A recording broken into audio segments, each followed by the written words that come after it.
Hello. So this is the new Vector Event Center.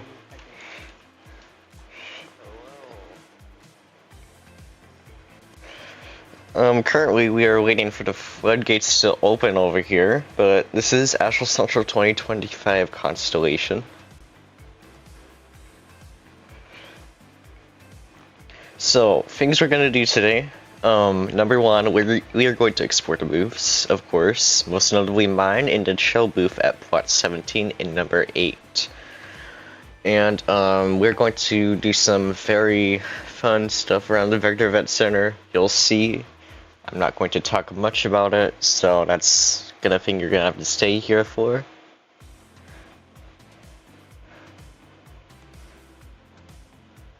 But yeah.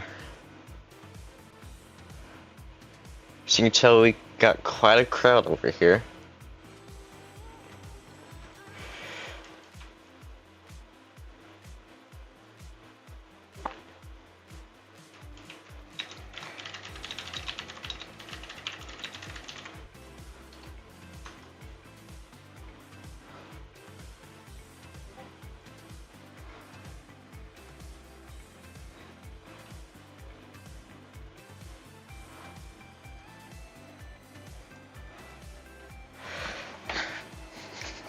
Also, we do not want anyone trying to escape the building.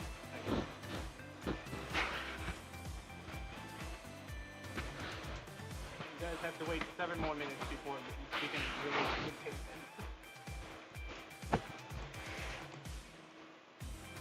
Boo! Here's oh. Oh. God, it's starting. The mass pingery.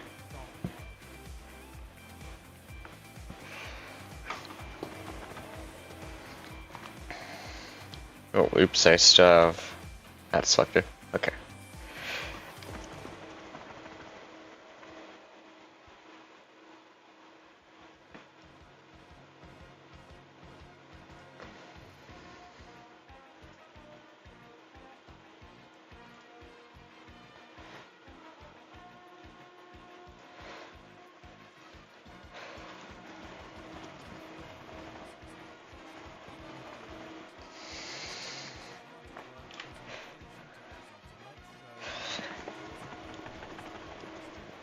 God, it's so cool seeing everybody here. Yes, the host server is public. Check the Astral event center. Also, we have about 50 slots left in the official server, so you might as well join up one. Let me put the host server link in the chat real quick.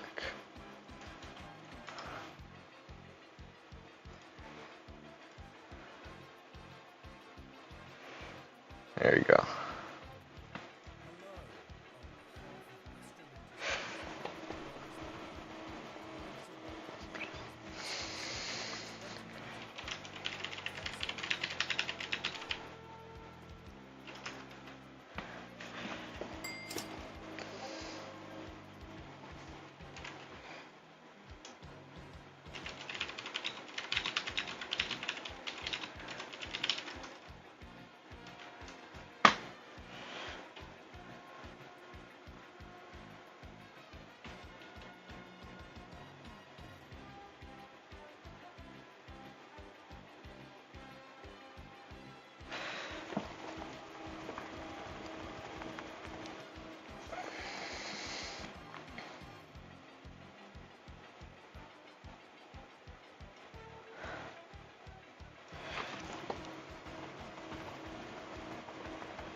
Currently, we have about 4 minutes until the floodgates open. My timer is kind of delayed right now, so...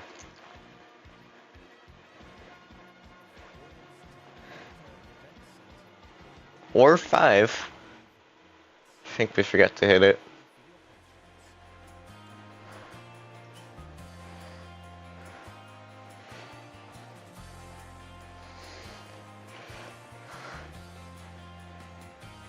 We have 25 people, 25 slots remaining on the system.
Okay, so I will say if you were unable to join the main server via the private link, you can just still join the main Vector Event Center and experience quite a bit, so there isn't much you have to worry about.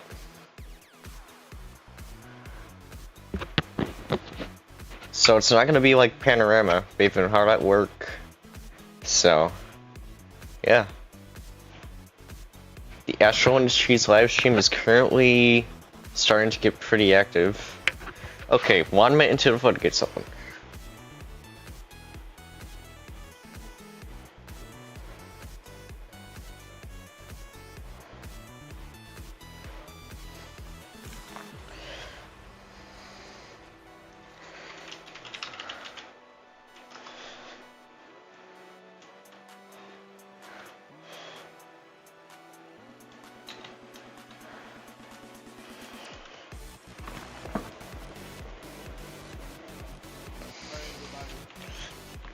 Have fun. Alright, here we go. 4 rounds. Have this a wonderful Astral Central.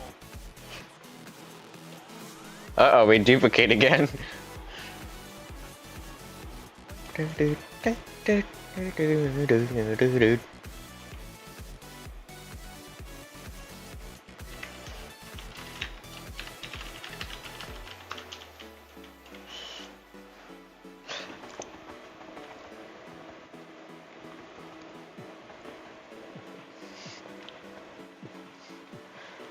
Oh, it's so close.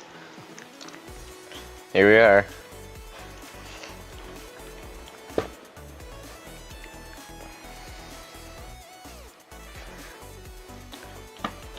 Here we are. The floodgates are now open.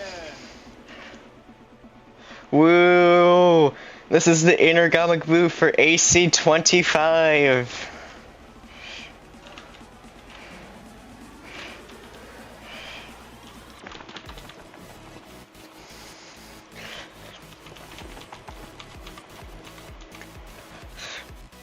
Hi, Gart booth.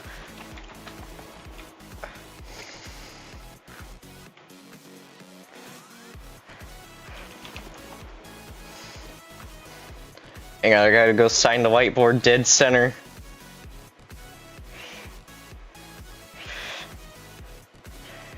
And here we are.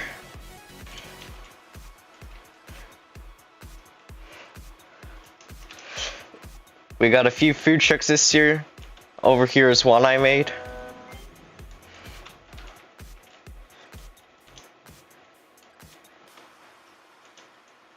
It's pretty fun.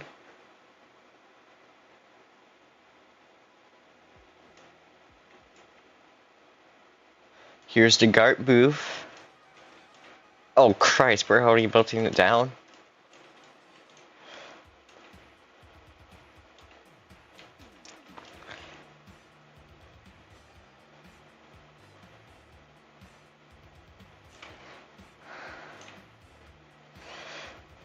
We got name dropped.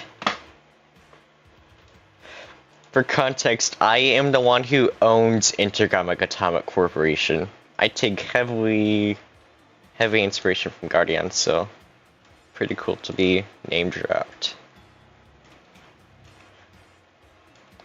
Some pretty nice OST over here. Let me go check out the other roofs. Forgot the basement.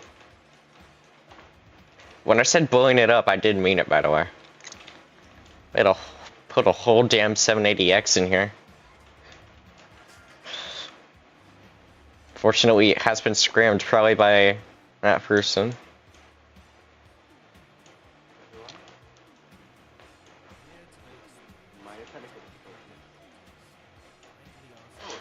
Here's the thermal plant booth. We have a keynote probably, I think tomorrow. I forgot a little.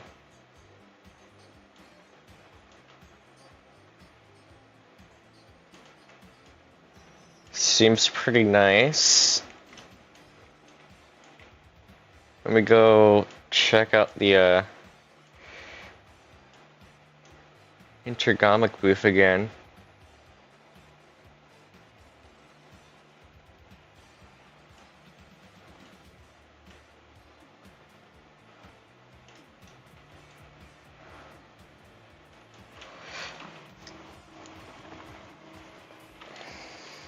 Don't tell me it broke.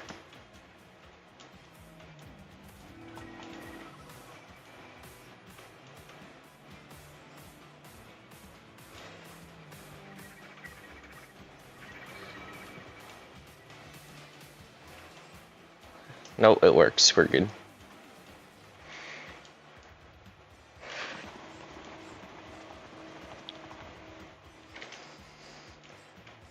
Oh shoot, the NQT glow sticks. I need to go grab those.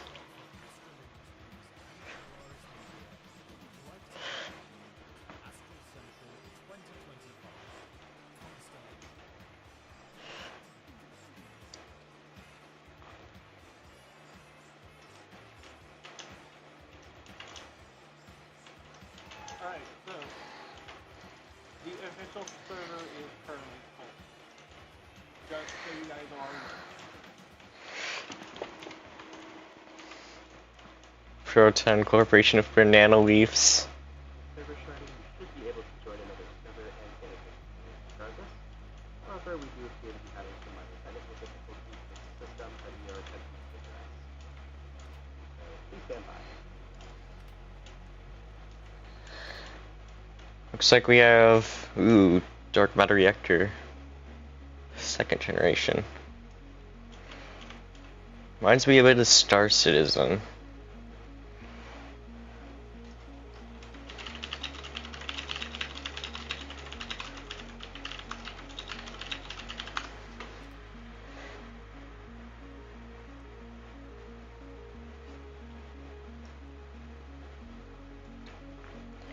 Alright, other than that, I don't think much changed with Quantum Move. What the? That looks like somebody just went out. You got the JN EPC booth. Looks very, very neat.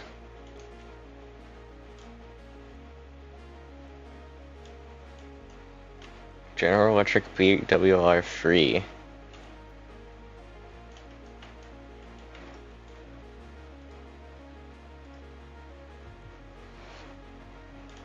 Yeah, very neat.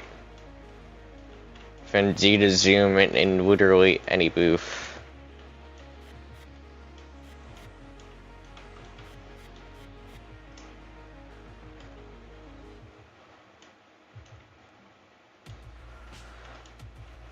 Oh, there's this one. I happen to know the guy who made this one. Pretty cool. That's where I got the bottom accessory for my avatar. We have Kama Industries once more. We just...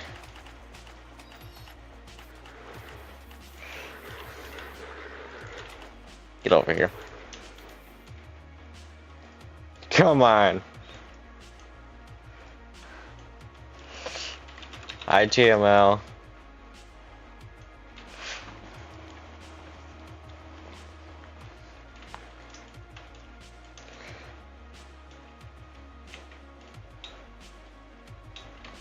We have the sand spoof. Oh. Oh shoot, that's the reality anchor?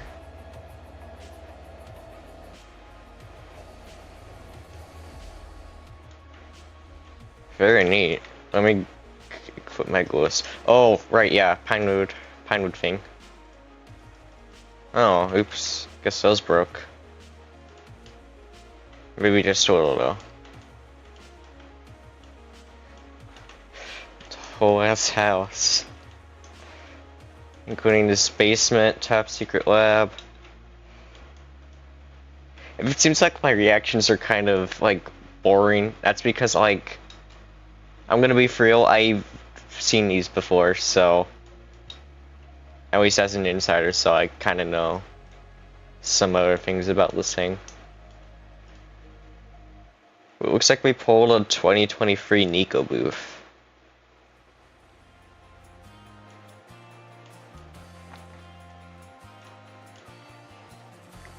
Welcome to the HEV.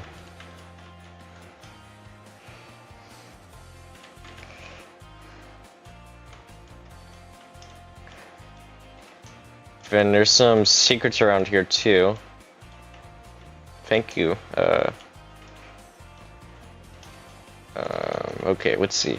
You got smart log, Noah, lever stuff. Looks like we kind of like lever around here. Looks like Pinewood is kind of into that now. Oh my god! Oh my god, it's Half-Life free! Okay, anyways, now that we got that covered, we're gonna go... Oh, there's Melhuff.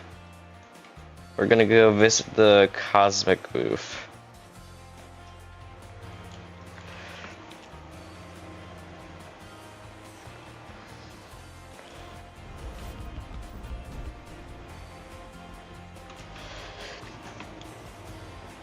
This is so cool. New magnetic acceleration reactor. It looks evil now. It looks so good. High key hope Astral kills you for this.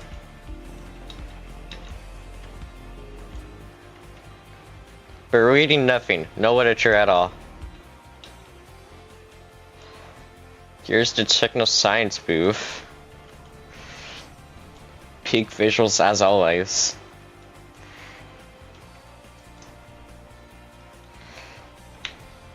Let me go grab the glow sabers from over here. Okay, oh, piss. They activated the thing. Very nice.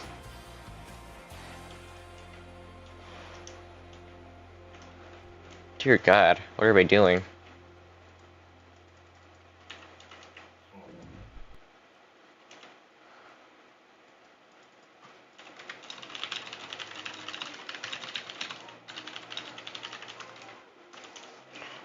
Let me try this.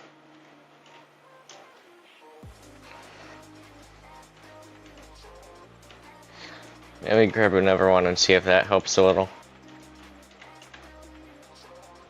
Yeah, there we go.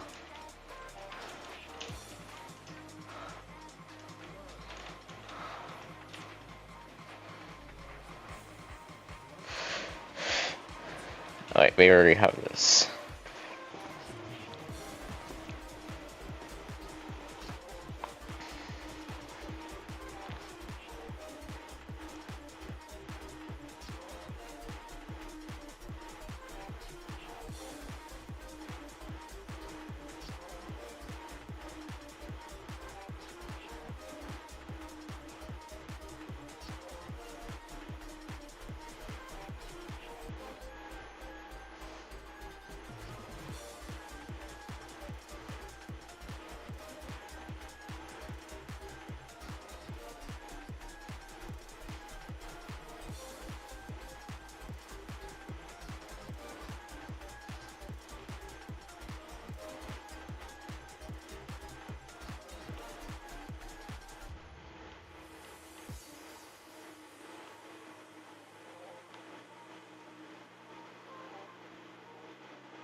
What the hell is that? Why do they have Wi-Fi sticks?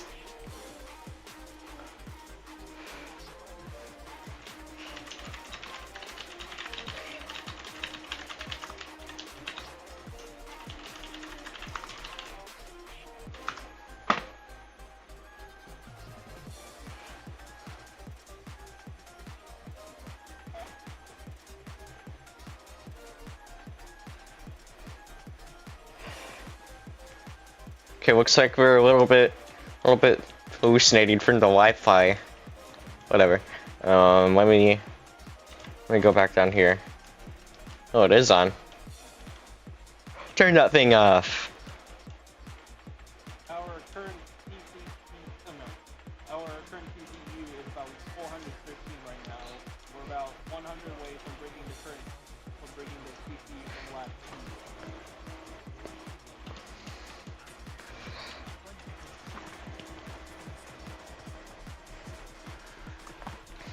As a reminder, the current CPU record is 505. He's been pinging me.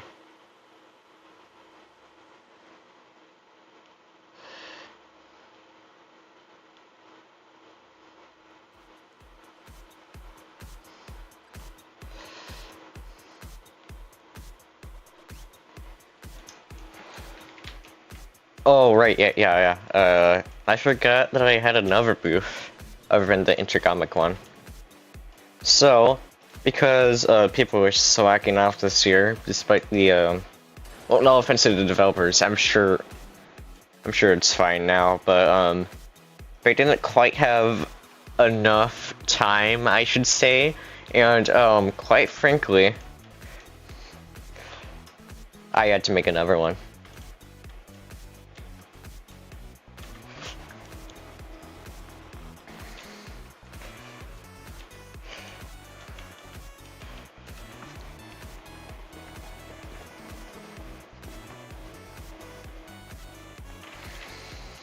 You'll see this one later. Oh crap, I forgot to send an image.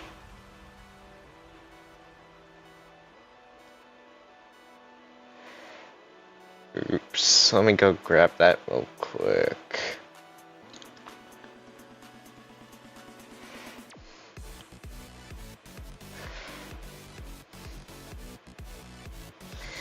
So you might have noticed this effect. I'm not too sure why it's happening, but whatever.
Okay, I was gonna gatekeep this, but I guess not. So, since I built this booth, I get to add secrets in there. One of them being this.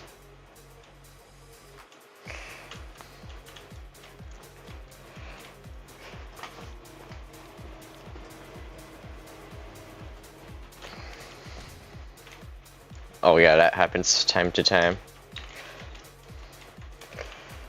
Let me just...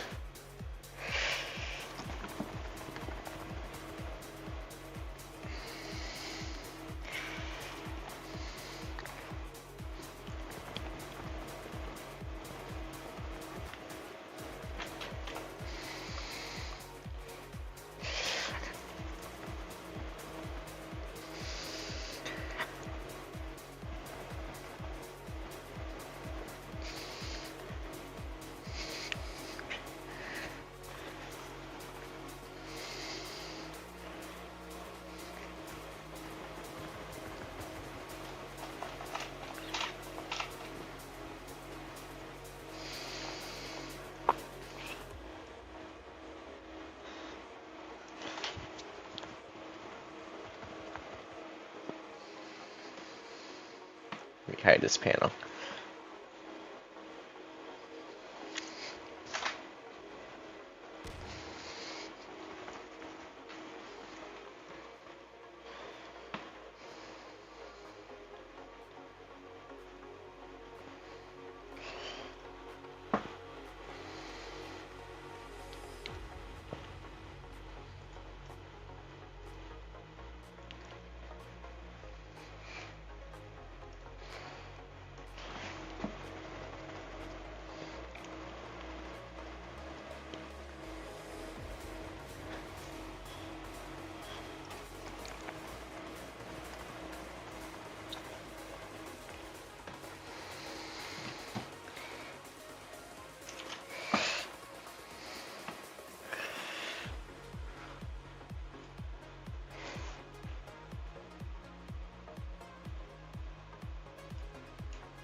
Hang on, let me check.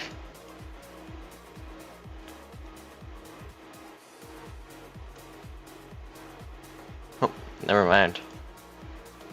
Venue map.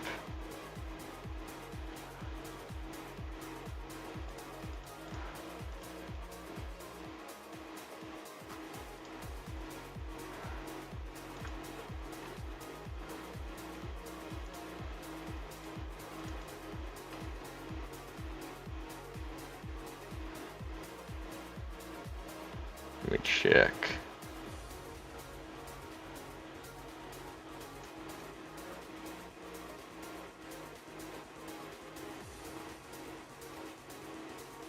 Nope, not on here. Whatever.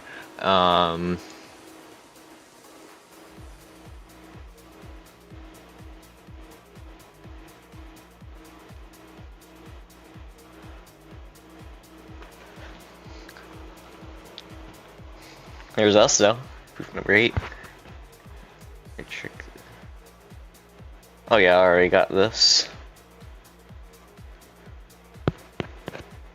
Checklist.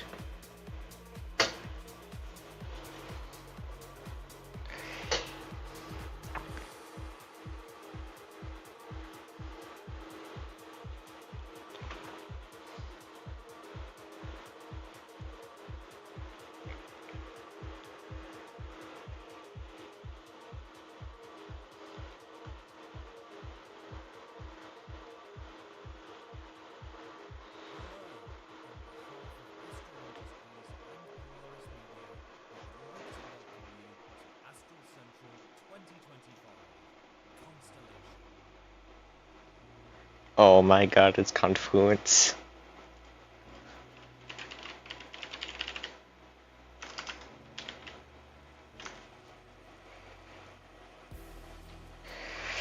Okay, let me jump off my booth real quick. There's one really cool thing I made for this thing. So these screens have startup sequences because I don't know if you noticed at antenna it explodes. So there's this, but if you look on the backside, there's an inverse image, including the logo in the background. So if you want to check this out, join the Vector Event Center. Look for booth number 8.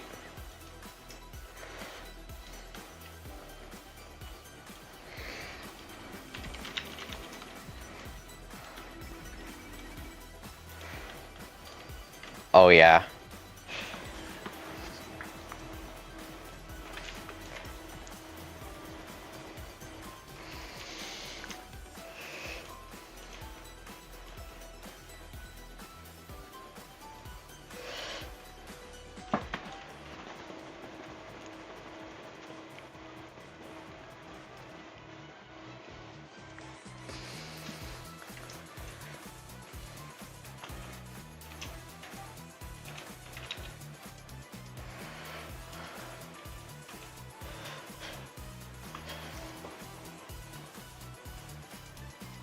Hello guys. Here's the other. We start the event. That's it. Our first event should be opening ceremony at 1 p.m. 2 p.m.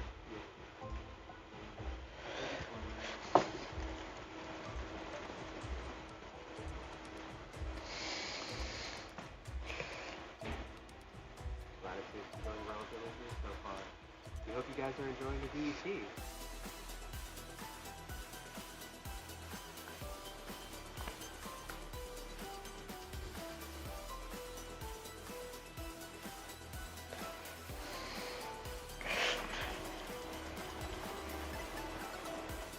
Wait, hang on, did I add the things? No, that's a custom event patch thing. It's still funny, whatever.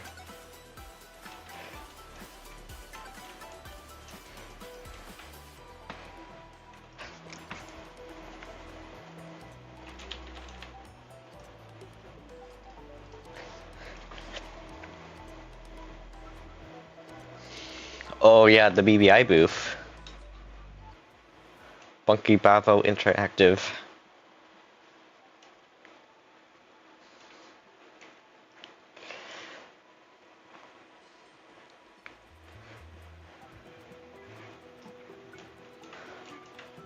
Let me just... Wrong way. Introduction. Blah blah blah blah blah blah. Guard spin. Gotta. Delta Fermi. Guard spin. Wide ink. Shout out to Wide ink, by the way. No way. Wait, hang on. I gotta check the counter. I swear that was my pizza. Was that Pippus? Deltarune? Lancer thing?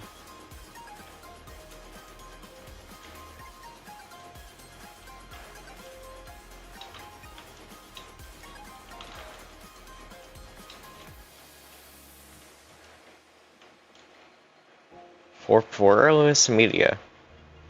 Where is it?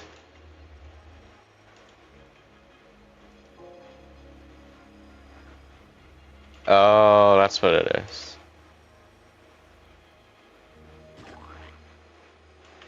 Who the hell is doing it?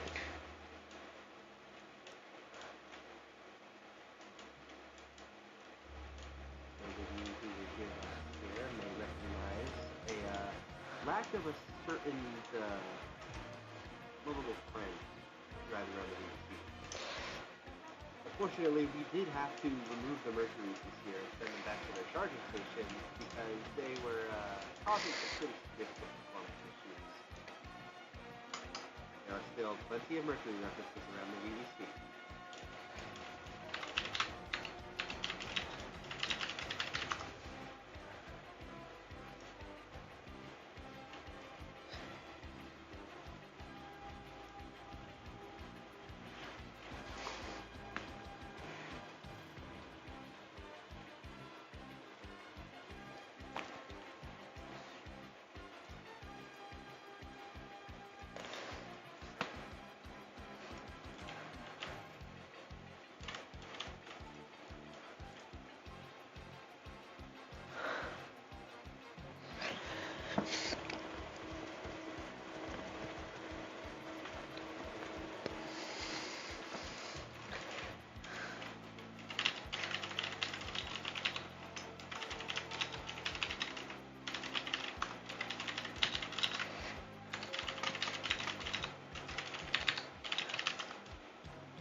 Oh yeah, this thing.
When we go back to the GART booth, some pretty fun things over there.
I'm gonna lose the bet I made with Lena.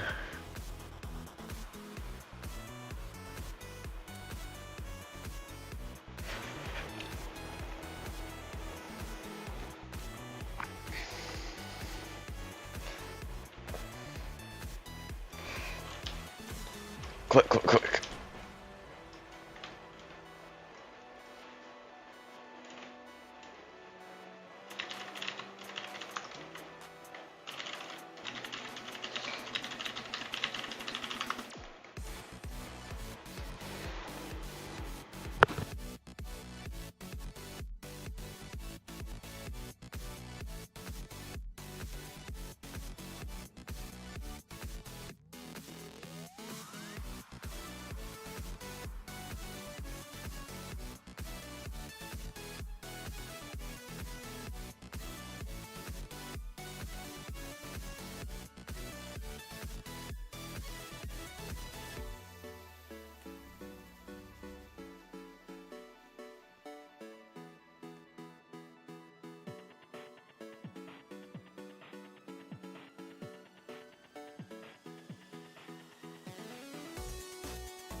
These guys did what RBWR and another quantum tech couldn't do. Whole reactor remove, it blows up too. I'm sure it hasn't actually blown up. I'm sure it's only scrammed or whatever, but still pretty cool. Put Linux on these things.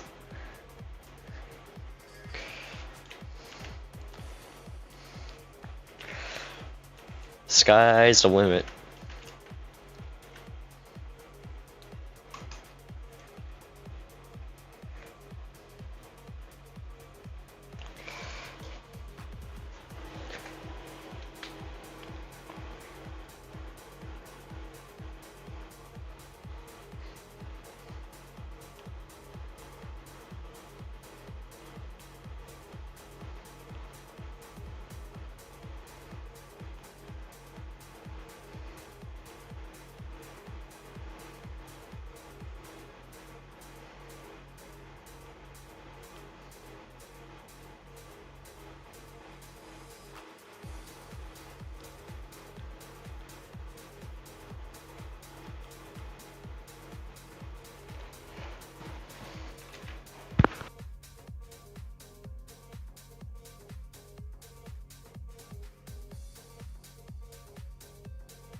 I should probably head on to the Warden stage soon, but I think I have enough time to blow this thing up.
Oh god, this dude's gonna scream it, isn't he?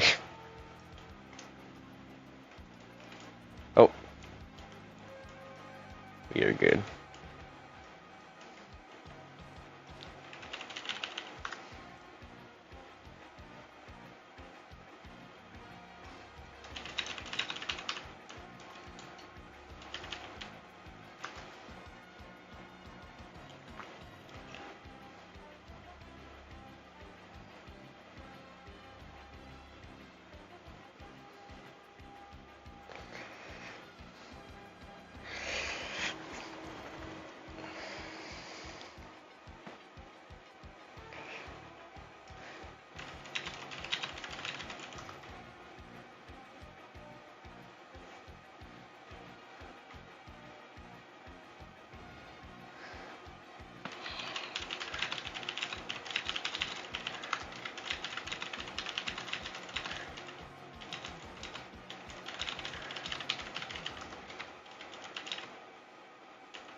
I'm gonna go take a seat at the Warden stage before I miss out.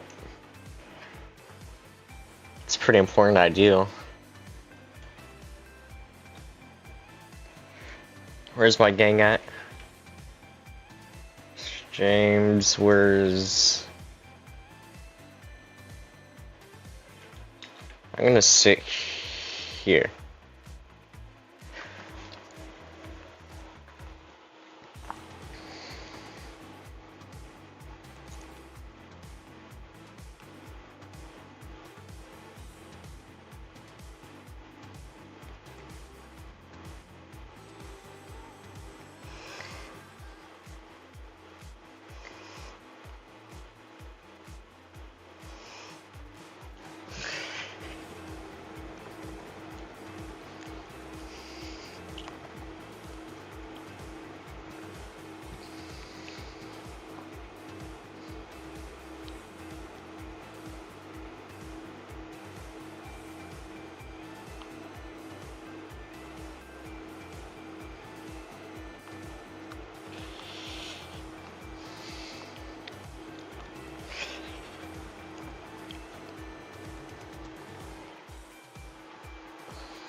I just got notified of something. Okay, booth 25. Which one's 25? Guardian.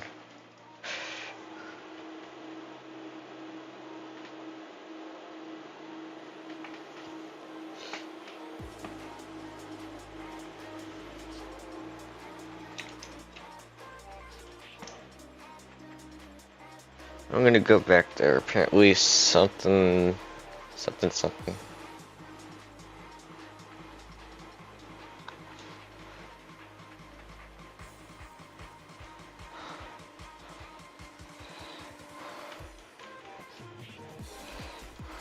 To stage back right corner.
Uh-oh.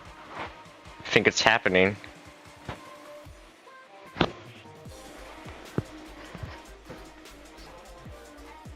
The Astral Rapture.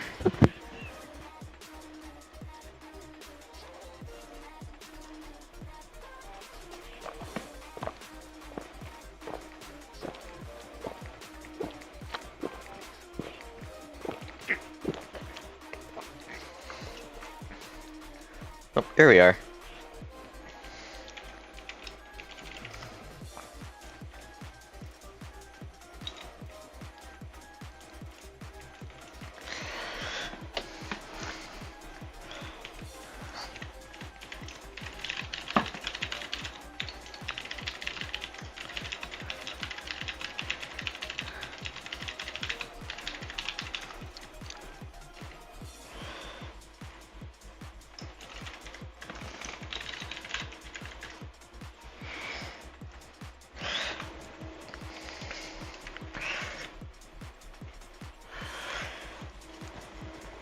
So, right now I am behind the origin stage. Now, you can't get here normally because, you'll see why in a little bit.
Is that a hand crank on the shoulder of TMO?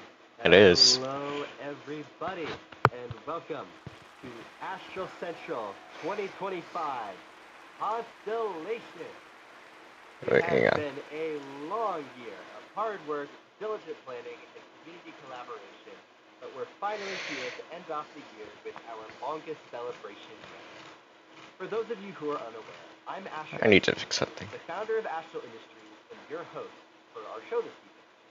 This is our 5th in-game Astral Central, and what a milestone that is. Throughout the last 5 years, we've hosted almost 150 showcases, put on 3 award shows, and made memories to last a lifetime. And we're just Getting getting started. started. Now, before we get going, I'd like to make a quick personal note. Several of our staff members, including myself, have been pretty under the weather over the last few weeks. Because of this, we kindly ask for your patience this weekend as our voices may not be in peak condition. This year's schedule is our most ambitious yet, so let's do a quick rundown about what you can expect this weekend. Today is day 1. After this opening ceremony concludes, here's the list of the remainder of today's presentations. To kick things off in the Magnitude Hall, I'm Sky C will host the Bunker Bravo interactive keynote. Following that, I'll take to the stage to present a development showcase for Astral's next-gen sci-fi project, Galileo Research Complex. Following this, our event staff leads, Lena, will present a special keynote about some of the technical work that made this event possible. Getting back to community presentations, I'm Brightly will then host a keynote for his group, Trident Enterprises. And then lastly, for day 1, is Nano Quantum Tech owner IntlXYZ's presentation titled Starting a Group and How Not to Explode. This will go over some of the often overlooked challenges of running a development team and how you can overcome them. Day 2 will kick off tomorrow, the same time as today, and will feature its own list of presentations. To begin, several members from the Astral Development and Polaris Media staff teams will take the stage for our annual staff Q&A. You can ask any burning questions about all of our content. Following the staff Q&A is a special event presented by Astral's very own Stellaria Aerospace Institute. I'm happy to announce that we've done thorough sweep of the event venue beforehand, so there shouldn't be any issues compared to last year. The team at SAI has been working incredibly hard, and let me tell you, you're gonna be starstruck. And to finish off day 2, Pio the developer and the Solaris development team will present their keynote titled Solaris Development What's Next. Excuse me. That's not the last presentation of day 2.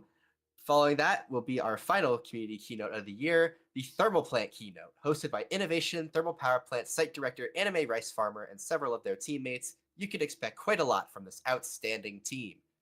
Lastly, to end off this year's celebration, we'll be hosting the 2025 Resonance Awards live from the Magnitude Hall stage. Tune in for an expanded awards roster, content reveals, interviews, and so much more. Now, before we get started with some interviews, let's quickly go over the theming and design behind this year's Astral Central. Our theme this year is Constellation, which is a connected diagram of stars in the night sky. We interpreted this as showing the power community, as demonstrated by this year's guiding quote. Alone, each star in the night sky is just a dot. Together, they form brilliant patterns which unite communities and inspire wonder.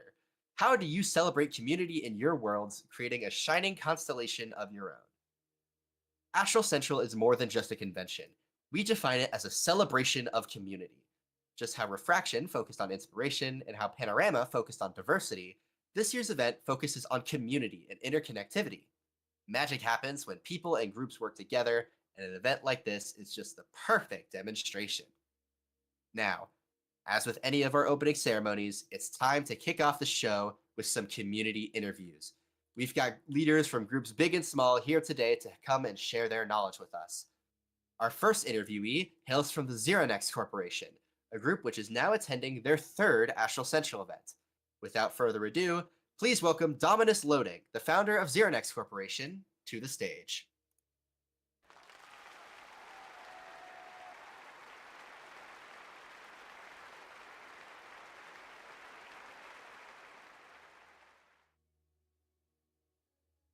Any minute now.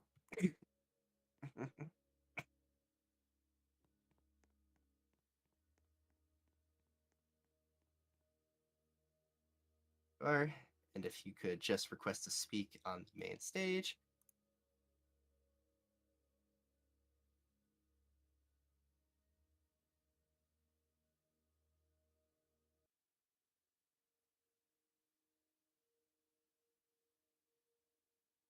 I'd accept the speak in by Dominus.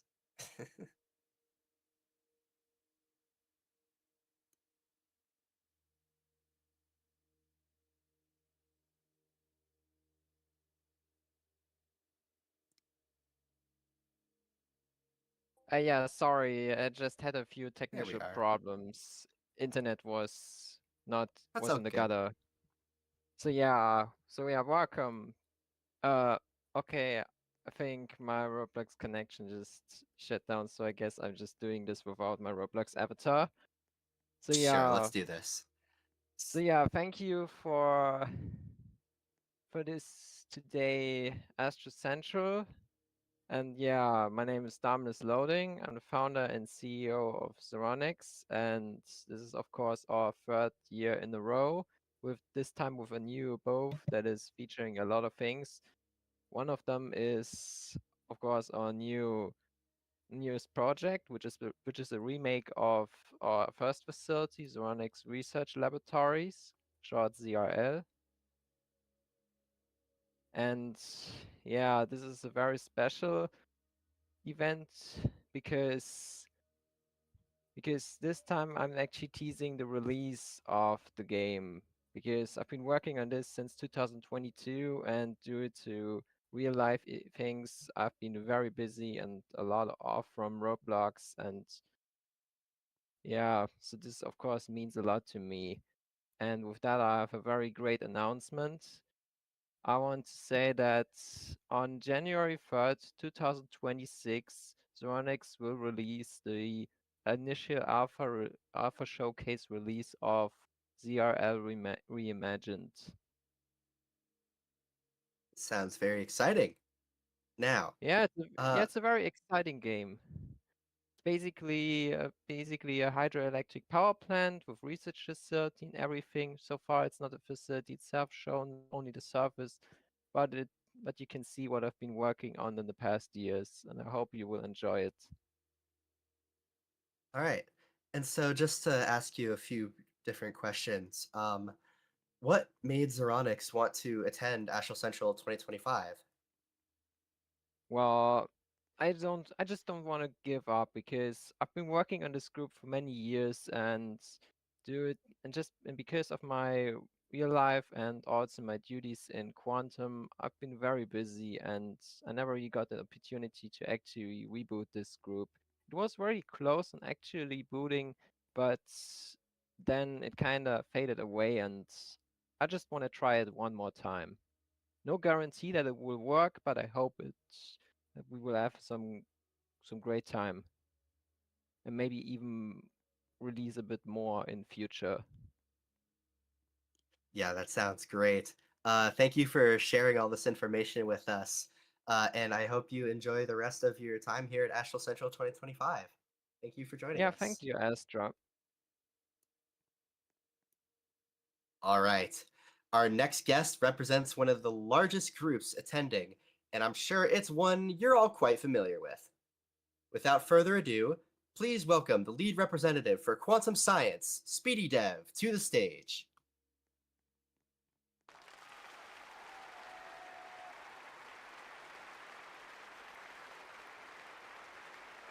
Hello. Hello. So, let's go ahead and get right into it. So, why don't you go ahead and introduce yourself? Hi, I'm Speedy. I've been developing for close to 7 years, but I only really started getting into it about 5 years ago. And I am the lead developer at Quantum Science. All right, so let's go ahead and get into our questions. So, first, what made Quantum want to attend AC25? Well, we love seeing a good chunk of the sci-fi community together at this huge event. We wouldn't want to miss it. The amount of effort put into all of this is absolutely incredible. It also gives us a chance to show some of what we've worked on this year, since a lot happens behind closed doors at Quantum.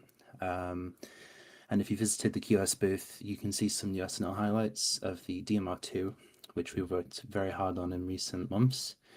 We're not fully ready to show off the model yet, but you will be able to get an idea of what we're going for in terms of detail and styling for all the DMR systems in Sitka National Laboratories. Yeah, it's looking incredible based on the snippets that we've seen in your booth. Now, what can we expect in the near future from Quantum? I'd like to think we can release what we're now calling the maintenance update for QSurf early next year, hopefully, which includes long-awaited maintenance tasks, multiple area remakes, and a pretty big code-based refactor, one that you probably won't be able to notice the difference with initially, but it should hopefully make it easier for us to work on QSurf going forward, which will be very, very important when we start releasing smaller updates as we prepare to go full steam ahead with SNL. All right. And then to finish things off, what has Quantum been up to this year? Well, like I've mentioned, we've got some SNL highlights in our booth, along with some new lore pertaining to SNL. But a lot of our focus this year has been split between QSurf and SNL. Both projects have progressed massively, in particular SNL, which received more work this year than any other year prior. We're working hard to make it the game that was promised all those years ago, and hopefully with that in mind, it'll be worth the very long wait. I'd also like to think we could shoot for early testing next year, but it all depends on the schedules of developers and leadership, as it's been kind of a mess this year with our schedules changing constantly and just Roblox updates and many other factors. But yeah, that's what we've been up to this year. Yeah, I would imagine as such. It seems like you all have done some incredible work so far this year, and we cannot thank you enough for joining us. That is all I have for you today, so you can go ahead and head backstage. Thank you. Thank you very much. All right. Moving on, our third set of interviewees comes from a first-time event insider, one that has made quite an impact on our quarter of the community. So, without further ado, please welcome Spirited Mohave and TML to the stage.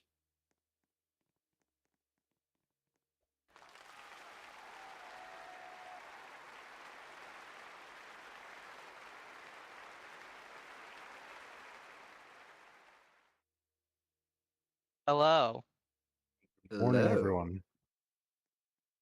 So, why don't you two introduce yourselves? Good afternoon, everyone. My name is Spirited Mohav. I am the current Chief Executive Officer of the Lumenflame Corporation.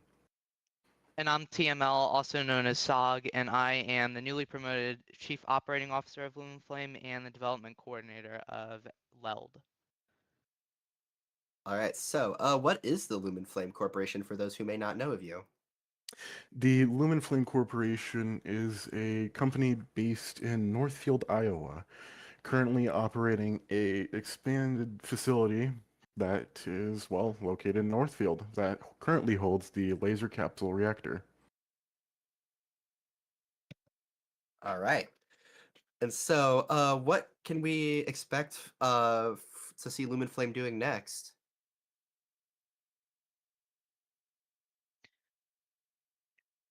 Mohab.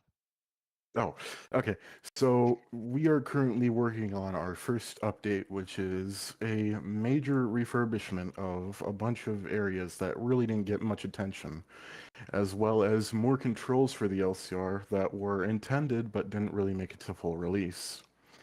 Maybe next year we will probably get a playtest in for the public, so keep an eye out on that. All right, Yeah. and oh, go ahead. We also have gotten a bunch of other things. A lot of areas have gotten a lot more detailed. We're working on a expanded version of the cavern. We've got Intel doing our UI redesign completely, and so much more. It's going to be a very much a big update to improve the quality of the game. That all sounds great. Um, and so, is there anything else you would like to say while you're up here on stage? One thing I do want to say is be on the lookout because there is a creations channel in this server. I'm going to post something there that is related to the newest update. So keep your eyes on that. Stoggy Cat rules. Okay, bro. All right. Well, in that case, thank you for joining us here on stage. Thank you. Thank you.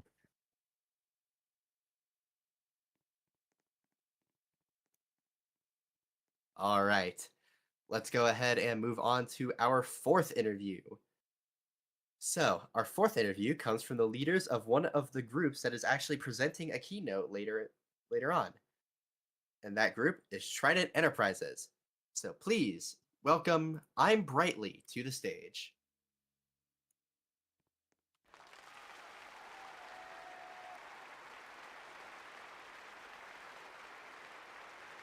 Hi, Astra. Thank you for having me.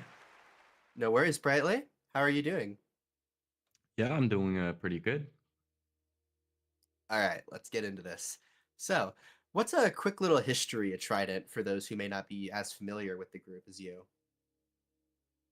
Well, to begin, Trident was founded in 2017, actually without me. It was founded by Winsify, and I only joined in 2019, back when Trident and Blacksite were completely separate. So Blacksite itself began on the 29th of April, 2020, and it was the first game I ever made.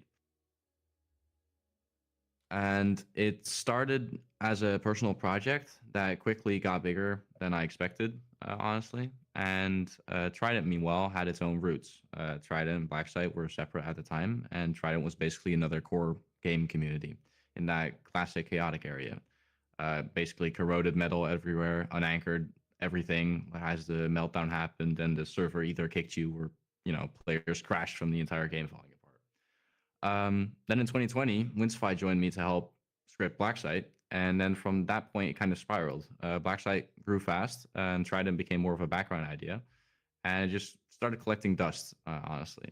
So we actually handed the Trident group to a friend of ours because we didn't feel like we'd push Trident any further, especially with the work that we were putting on Blacksite. But by 2023, we kind of hit a turning point. Our idea for Blacksite, it kind of needs to grow beyond being a fan game under someone else's banner. It felt kind of restrictive, not because we didn't respect innovation that we were previously on, but because we wanted like full creative freedom and a clear identity that was ours. Yeah, and I mean, do you want to touch a bit more on that specific split into the Trident branding? Yeah, sure. So, I mean, innovation is a huge community and one we've grown up with, both of us, and we love it still to this day. However, it wasn't founded by us, and originally Blacksite existed under that umbrella as a fan game. And we do still have a lot of respect for innovation because, I mean, like I said, we grew up with their core games, and we both believe that they're genuinely one of the communities that really founded and shaped, you know, the core genre on Roblox. But like I said, yeah, in 2023, we felt Blacksite had outgrown being a fan project, and it felt restrictive in terms of identity and creative freedom. So we just chose to become our own thing. So, you know, we got to thinking, and we remembered that we still had the opportunity to get Trident into the mix. And it was basically the perfect fit. I mean, it was rooted in a core genre. We already had like a core genre idea going, and it was ours. So we bought the group back from that friend that we gave it to, and since then we've been converting everything over basically. And with Deeper Depths, the upcoming update, that conversion is finally complete. Brand, lore, and gameplay direction. All right. And do you have any teasers for your keynote later? Yeah, actually, two things. First, I just want to say, Deeper Depths isn't just more caves. It's a huge shift in what Blacksite, and importantly, I hope the core genre can be. It's a lot different gameplay, mechanics, mostly stronger foundation, and a much bigger sense of progression. And second, we're showing something that you haven't seen publicly before. And the end is the part you really don't want to miss. So if you do care about where Blacksite is headed, where Blacksite will soon be there for the keynote. All right. Well, that's all I have for you today, Brightly. Thank you for joining us. Yeah, thank you, Howard, for having me.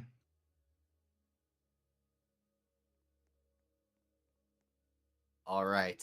Now, it's time for our final interview of this year's opening ceremony. This comes from the creator of 2 different showcase booths this year and is actually a nominee for Rising Star Creator. Please welcome IntlXYZ, the founder of Intergomic Atomic Corporation.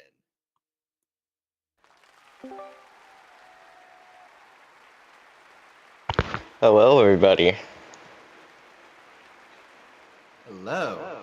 So, for those who may not be as familiar with you, why don't you go ahead and introduce yourself?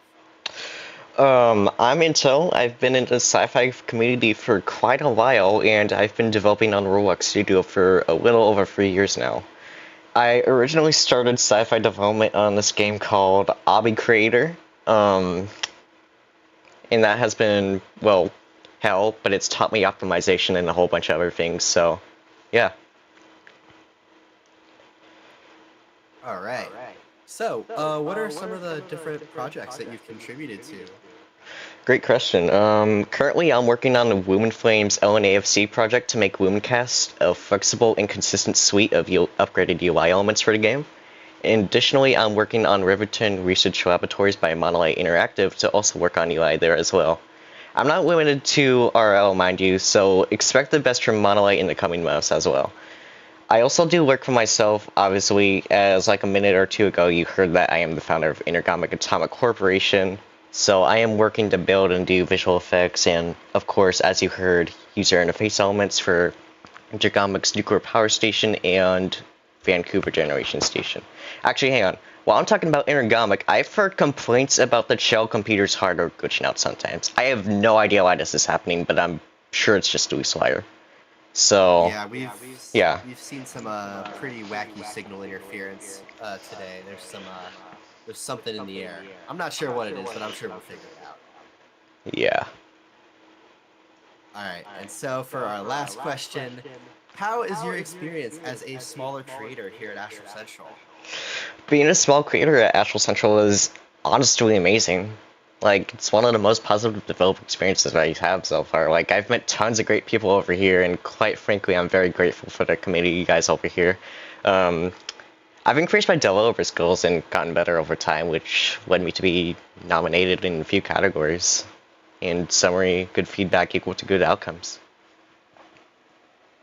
Yeah, I always find it really exciting and heartwarming to see how the power of community can really help to bring people together, lift everyone up, and it's such an honor to be able to host such a wonderful, like, just massive collaborative event like this. And I'm glad to see that it has helped our community has helped people.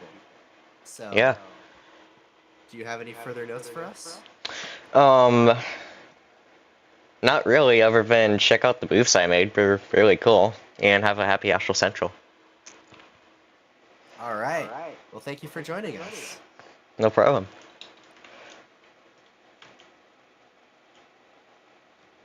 All right.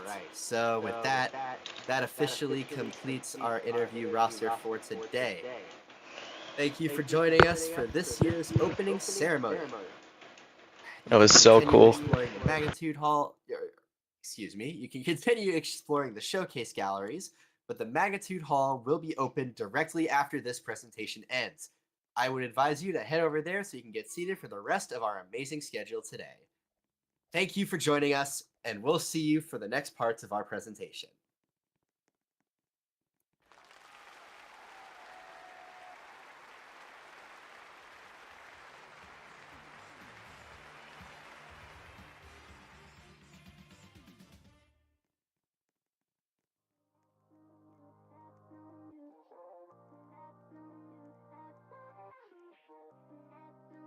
Okay, so to those who are still watching the stream, we have a slate for Astral Central 2025. You also just heard that I was in our interview at the opening ceremony. That was amazingly cool. Shout out to Astral for actually letting me on there. And yeah, over here we have the Women Comic Suite. Our next presentation will be the Bunker Bravo Interactive Keynote, hosted by You can see it's a little bit different. 2:45 p.m. in the Magnitude Hall. See you then. Lights are gone. But yeah, we got this customized to things we made for Astral Central. There's Owen Flame stuff in here. And yeah.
The Bunker Bravo interactive keynote will begin shortly.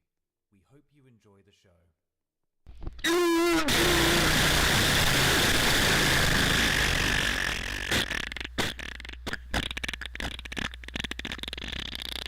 Appear to be experiencing technical difficulties. We kindly ask you for your patience as we work to troubleshoot the issues. Thank you.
All right, we're trying to find a source. Just give us a few minutes here.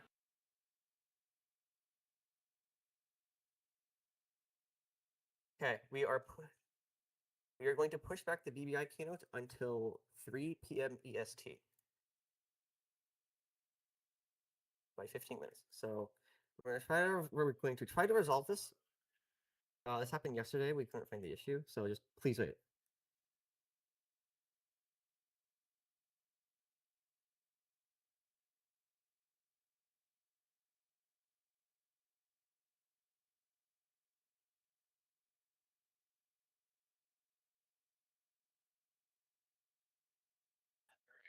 Please hold, everyone.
Okay. Um, Hello everyone. As you are aware, there has been some unforeseen problems with this year's event. We are unsure of the cause, however, we are currently in the process of rectifying the issue. For the time being, we recommend that you mute your audio, and we will notify you when the issue is resolved.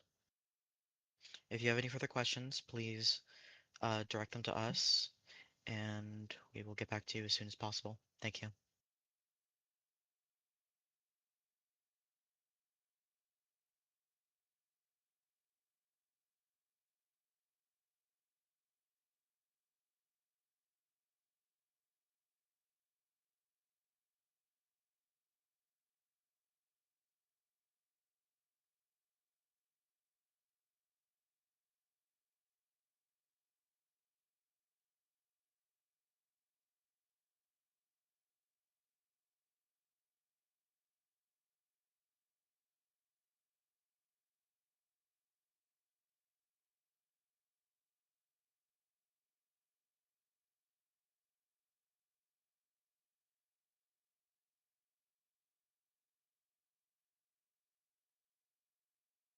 For any users that are not in the host server, can you confirm or deny that you are also hearing these audio issues?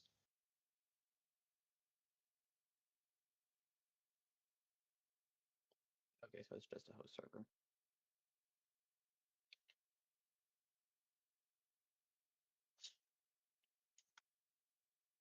Okay, if you are not in the host server, you do not need to mute your audio. If you are in the host server, which is the official private server, please mute your audio.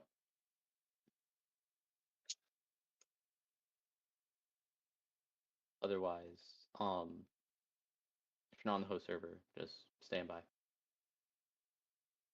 We're doing everything we can to rectify this as soon as possible. So just Yes, hold on for a sec. We're Once working on again, we apologize for the delay. Of course, nobody could have seen this coming, so.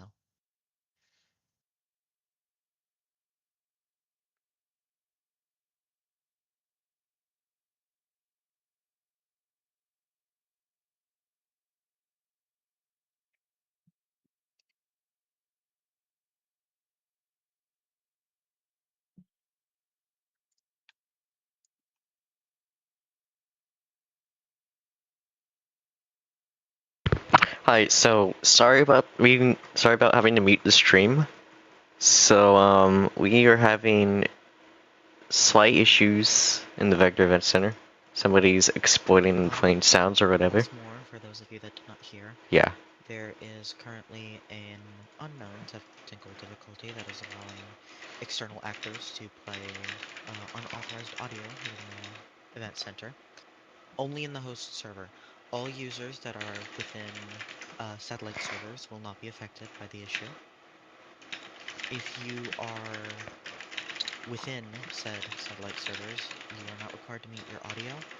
However, for those of you who are in the host server and do not wish to have your ears bombarded, please remain with your audio muted for the time being until we are able to rectify the issue. Thank you. Please direct any further questions to any of us.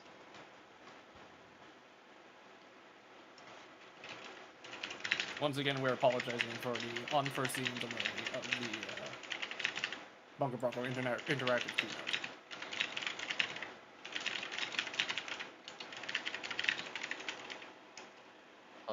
Please remain focused on the Astral events channel for further updates on the situation.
Alright, I am seeing more people joining in, so once again I will repeat.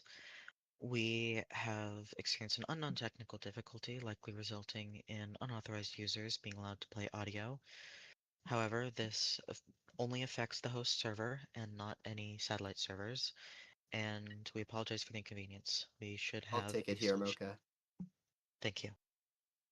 Just confirming, we are going to continue on schedule at 3 p.m. We apologize for the 15-minute delay, but there should not be any more issues. We will be beginning shortly.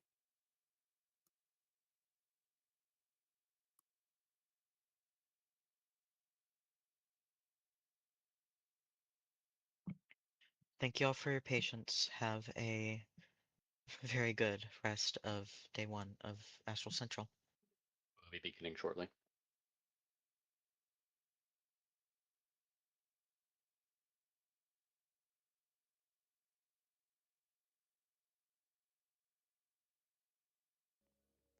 Looks like the thing has been fixed somewhat in the main server. I've not heard any audios, so apologies for any inconvenience in the stream. But it should be fixed now.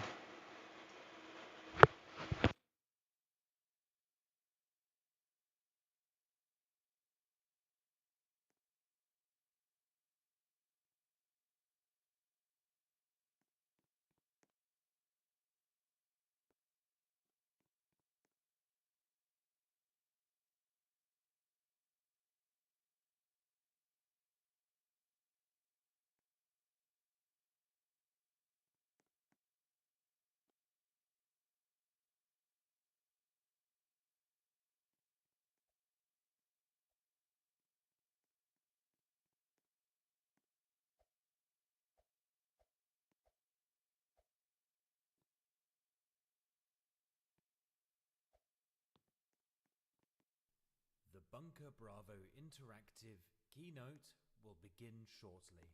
We hope you enjoy the show.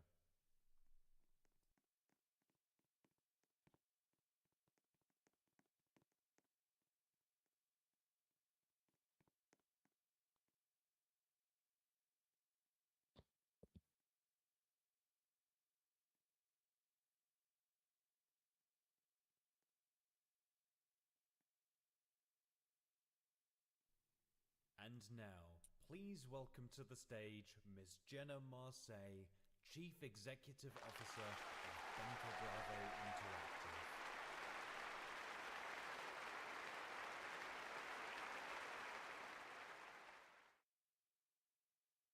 Good evening, Astral Central, and happy holidays. My name is Jenna, and I'm the CEO here at Bunker Bravo Interactive.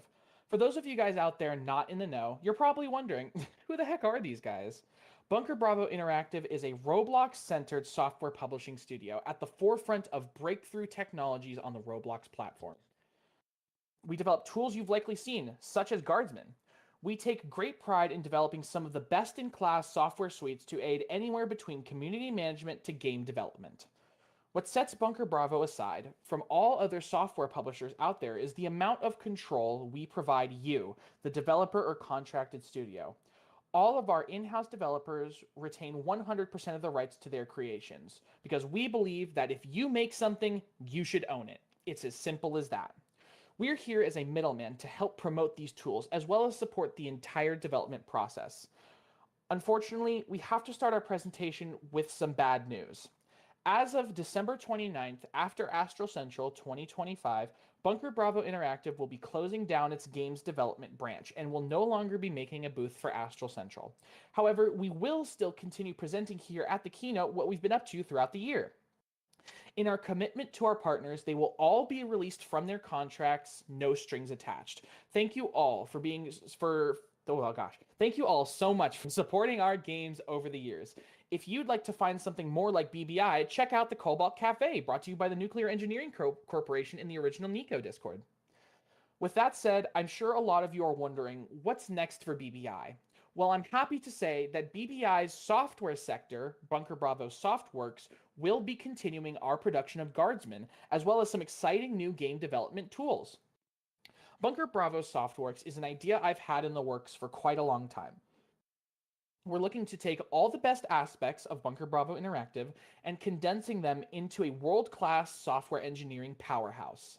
Bunker Bravo Softworks is home to already existing projects, such as Guardsman and the 273 Interactive Absolute Zero development suite. In 2026, we're looking to completely overhaul our philosophy in building a software company on the forefront of innovation. I can't reveal too much yet, but there's a lot to be excited about for BBI in the near future. We're looking to spin up some ambitious projects in the coming year, such as brand new user interface and user experience departments for development and design of those fields across our apps. Speaking of which, this is our formal announcement that we will be searching for new talent in the genre to join our family of designers and programmers. In our Bunker Bravo Interactive Discord, we'll soon be posting new positions for software engineering interns, as well as user interface and user experience design team members. If you're interested in being a part of the next generation of the most talented developers on the platform, be sure to join our Discord through the link in the Astral Affiliates channel. That being said, I think this is a perfect pivot into our headline topic for tonight. For those of you not in the know, let me introduce you to Bunker Bravo Softworks' flagship product, Guardsman. Guardsman is an administrative suite for the modern day. We combine all of what you love about other systems into one single platform for communities and community managers. Guardsman is many things, such as an expansive command suite. Guardsman in-game is a powerful administrative system with over 100 built-in commands. Our system also allows custom commands and punishment types to be integrated with ease, without modifying the source code of the system itself, so you can continue to receive updates automatically from the Guardsman team, but modify the system however you'd like. It is also a powerful Discord community management tool. Guardsman Discord has features such as verification and moderation tools. You can keep track of members of your guilds with the added peace of mind of Guardsman identity verification. And finally, my favorite part of the system, a clean and performant web ecosystem. Now, with that last claim, you may be thinking to yourself, clean, performant, that doesn't sound like the Guardsman I know. We know that Guardsman V2's web system is not perfect. Over the past We're gonna year... have to hold. Oh? The video for the upcoming... Never mind, he says continue. Go on. Okay, there we go. I will back it up. Now, with that last claim, you may be thinking to yourself, clean, performant, that doesn't sound like the Guardsman I know. We know that Guardsman V2's web system is not perfect. Over the past year of its operation, we've continued to roll out fixes and improvements that make your experience better. This year, however, we decided to go big. Please allow me to show you just what we've been up to this year.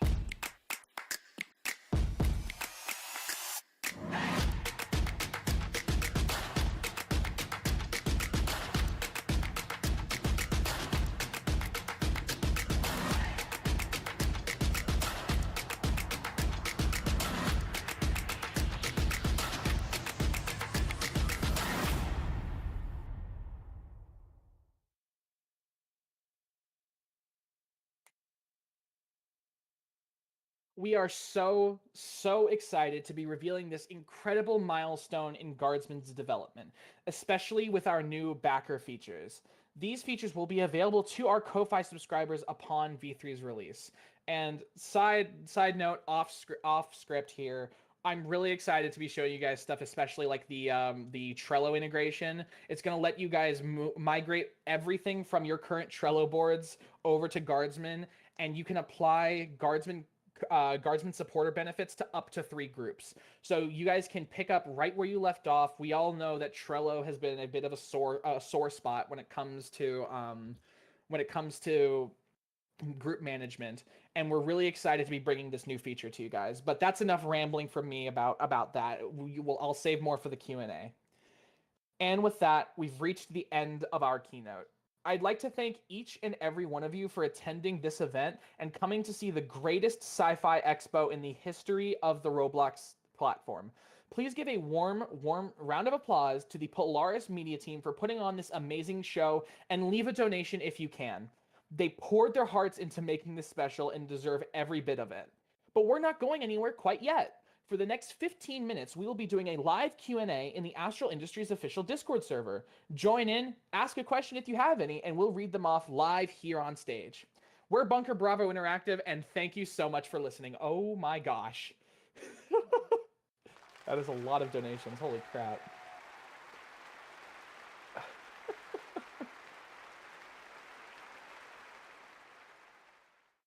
Was that 100,000 just from Kian?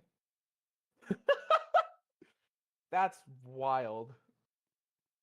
Where's the Q&A channel? I cannot find it. Can a staff ping me in the Q&A channel?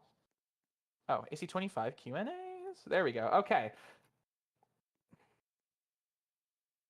Are there any other admin suites that are like Guardsman? Of course, yeah. There's a lot of different admin suites like Guardsman, but mostly that are single platform. We take a lot of inspiration and have gotten a lot of advice from big players in the field, like Adonis, for example, who are already existing admin systems that have tried something like Guardsman in the past, and we're just trying to really capitalize on that idea. What inspired you to make Guardsman? So Guardsman is a system that I've actually been developing the concept of for the past 5, coming up on 6 years now. Guardsman has had many iterations. A lot of my friends here will know from like the 2020 era, the old iterations of Guardsman.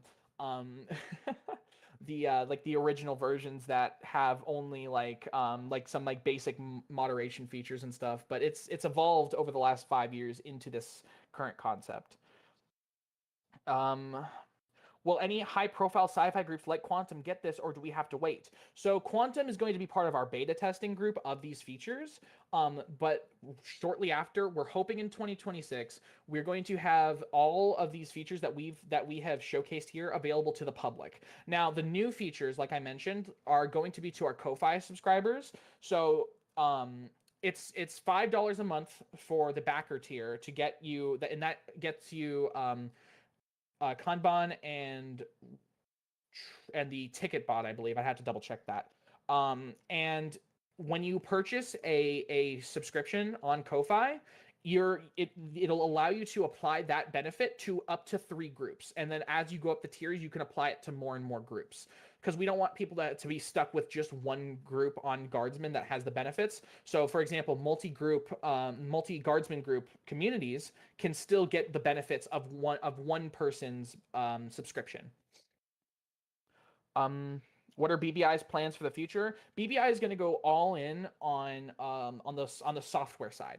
So we're going to be 100% focused on software and game development and game development assets like backend, like scripting assets and such. That's going to be our main. Excuse me. That's going to be our main focus now. How easy is it to use Guardsman if you're a small scale community? So Guardsman v3 is going to make adding Guardsman a lot easier to your communities.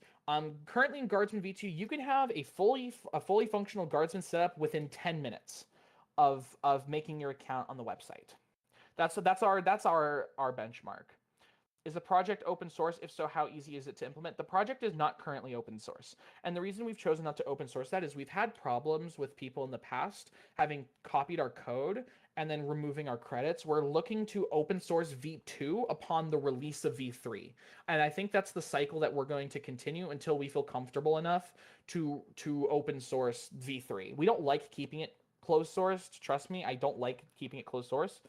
But it's just kind of what we have to do in order to make sure that, we don't have our stuff stolen and then passed off by someone else. How expensive are the Guardsman tiers? What benefits do each give? Yeah, so on our Ko-Fi page, let me pull it up real quick. On our Ko-Fi page, there are 3 different tiers. Supporter, which is $3 a month, which gets you priority support, access to the supporter only category in the Guardsman development server, and then early access to Guardsman V3, as well as a permanent early supporter badge on your Guardsman profile. Backer tier grants you the same stuff, but it'll also grant you access to the Kanban app as well as the Ticketbot app, I believe. And the Backer Plus tier, which is $10 a month, will get you all of that plus the remote config, the remote config option. If some groups are interested in what you've presented, what are your thoughts on doing a 1-month trial for Guardsmen? Yeah, absolutely. So we're going to be reaching out to some of the groups that are present here at this event on if they'd like to trial Guardsman V3 once we're at a point where we have at least like a release candidate ready to go. So yes, we will be reaching out to some of the groups here to see if they'd like to trial Guardsman V3. Why is Bunker Bravo about to make a grand departure from the Roblox platform? We're not making a departure from the Roblox platform entirely. It is only a departure from making games. So we had certain games in the works, like our Bunker Bravo originals, that were in the works for a long time that never really saw much development activity as of recent. So we decided that in order to be able to streamline our process and focus entirely on the side that has demonstrated to work, we're going to be fully pushing our software. Does Guardsman work as a Discord standalone? Sort of. You do have to create a Guardsman group on the website and then invite the bot through there. However, you do not have to tie a Roblox group to a Guardsman group. That is optional. What can we expect about Nemesis for 2026? That's a good one. So Nemesis is our in-progress anti-exploit system that we have seen great success with in Quantum and Light Incorporated games. Nemesis is going to be a server and client-sided anti-exploit, and we've already seen it catch. I can't give an exact number, but we've already seen it catch thousands of exploiters in the past. I forget how long we've had it running. I think we've had it running for a few months, but we've already seen it catch a lot of exploiters, and we're really confident with our new. We actually recently hired a new developer to help us out with the development of Nemesis, and we're really confident that we're going to get it to a point soon where we should be able to have it out and like released next year to the public. How did you find the idea of making Guardsmen? What were your inspirations? Ooh, that's a good one. So I don't know how many of you would remember it. Who here remembers the name AXD from Quantum back in 2020? AXD, Axanon, Diamond. AXD was one of my good friends, and we used to work in Quantum together, and he developed the original concept for a web-based moderation system. And ever since 2020, it has been my goal to replicate that and expand upon it. That is where I got the inspiration from that project, because that project is long dead. Will there be a Guardsman plugin for Adonis? I honestly prefer the customization on it. Yeah, so that's actually something we've looked into and that we might be releasing next year as well, is a Guardsman plugin for Adonis. So allowing an Adonis server to connect to the Guardsman API. That is definitely something we'll be looking into. Has part of the code been vibe coded? No. We do use like GitHub Copilot, but we don't vibe code Guardsman. No. Is Nemesis ever going open source? Likely not. The reason we can't make Nemesis open source is we use a lot of experimental and kind of unknown checks that we don't want to see patched because they're extremely effective in catching exploiters. And that'll also make it easier for exploiters to, try to figure out how to get around Nemesis. So Nemesis likely won't ever go open source. Will BBI release the incomplete versions of their games on the 29th? No. So BBI won't be releasing. I mean, that's up to the developers, to be honest. I will leave it up to them. But from what I can tell, we're probably not going to be releasing those, but we are leaving them open for our current developers to continue working on them as a passion project on the side. So, what's it called? We probably won't, but it's up to them because we want to give them as much control as possible. Will you make Roblox plugins? Yes, we do have Roblox plugins in the works as a replacement for our loader. So instead of going to like a model to insert the loader, it's going to be a plugin that can insert the loader and then automatically update it, which will be pretty cool for like config updates and stuff. Is Guardsman available for non-reactor games? Absolutely. We actually have Guardsman deployed in a lot of non-sci-fi games. You can use Guardsman in any game you want. Are you ever planning a partnership with Roblox like Bloxlink? We would love to work with Roblox on that level. However, we do not have the access to that kind of relationship. They would have to be the ones to reach out to us. But we would love to work with them on improving Guardsmen and such, like, because I know they use Bloxlink in a lot of their places. I think they bought Bloxlink or something, and we would love to work with them like that. So that would be a pretty cool thing, but probably not in the near future. If Guardsman goes down, what happens to the data store stuff? Yeah, so Guardsman has a built-in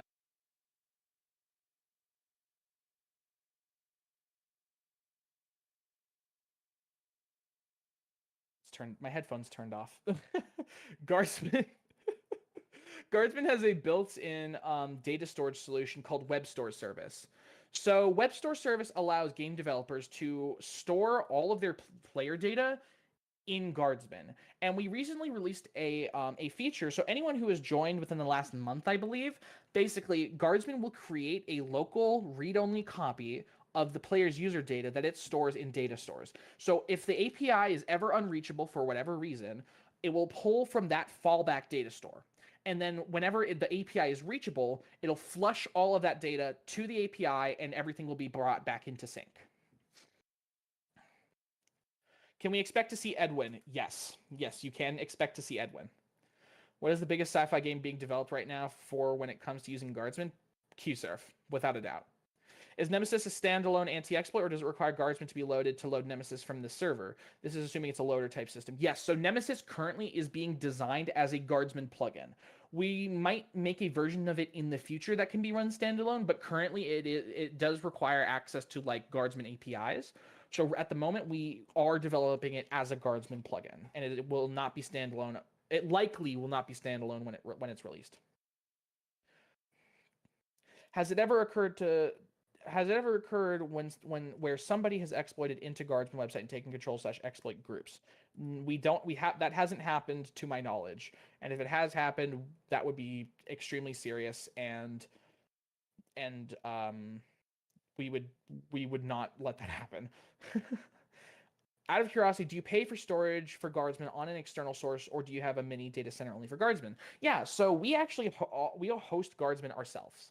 We do not pay for like AWS or stuff like that. We don't pay for cloud like that. We host Guardsman ourselves. So I have a server right next to me that is hosting Guardsman.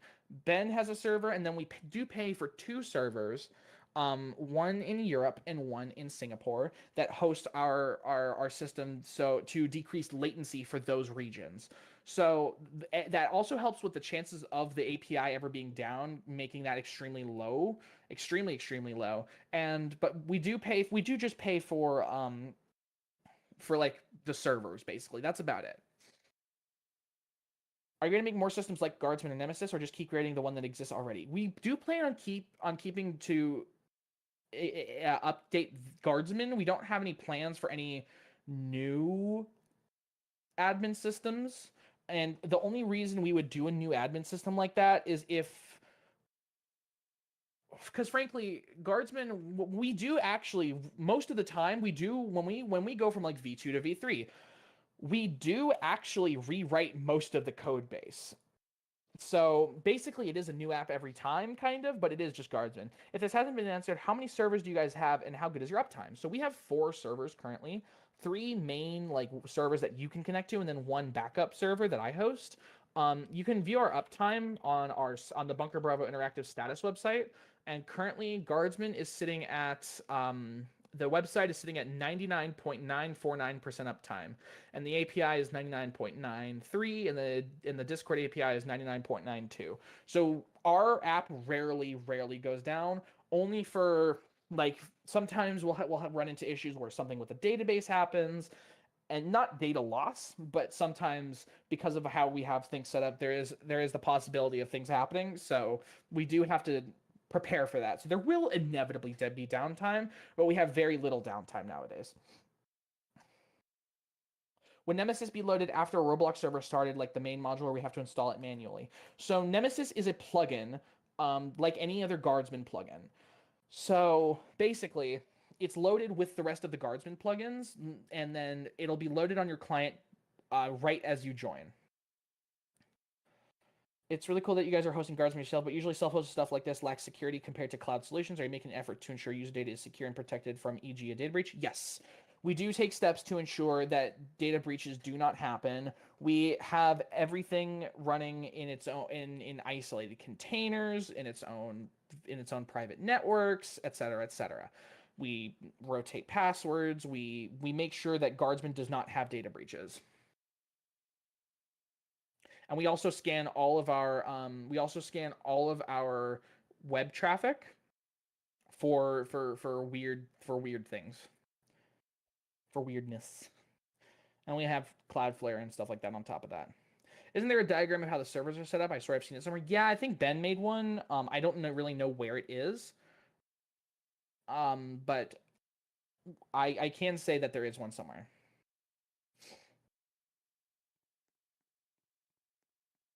So on the topic of Guardsman's privacy policy, we do not store any user data beyond the username, the user IDs, Roblox and Discord, and any other data like game data. We do not collect any personally identifiable information.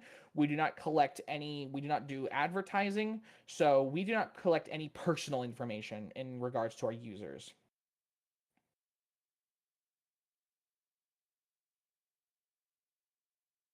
Adding on to the server in the event of a utility failure, EX power outage, or other external factors, example natural disaster, is also somewhere to backups. Yes. So because of our because of how distributed our servers are, there's a very low chance of a system-wide service interruption.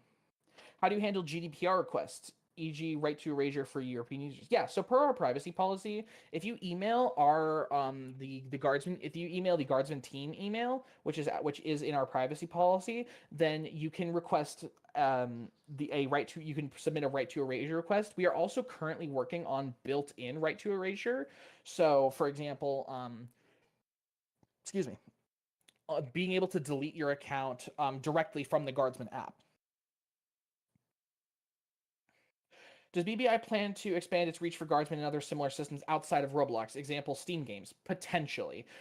That's getting into a whole different realm. It is something I've played around with the concept of, but it's not something that we really have plans for at this time. Do you guys process refunds for tiers? I'm not exactly sure how Ko-Fi handles refunds, but if Ko-Fi handles refunds, then yes, we will process refunds for tiers, and we will be offering probably 14-day trials is what I'm assuming. We haven't really worked out the details when it comes to that part yet.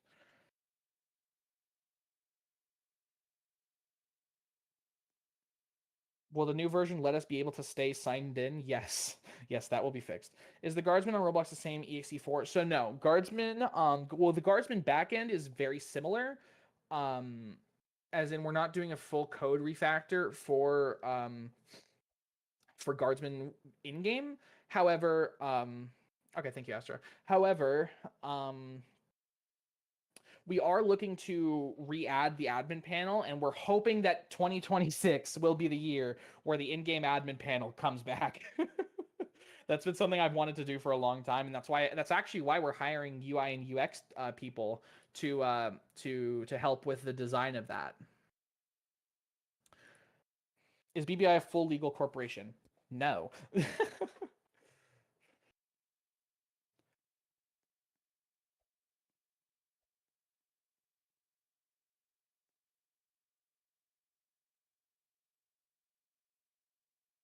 Hetzner or OVH. I'm not going to really go into our hosting infrastructure, but we do use Hetzner for some of it. What's the requirement for UI UX design? Do you have to design on Roblox or elsewhere? Yeah, so that's all going to be outlined in That's all going to be outlined in the applications that we're going to be put up, so stay tuned for those.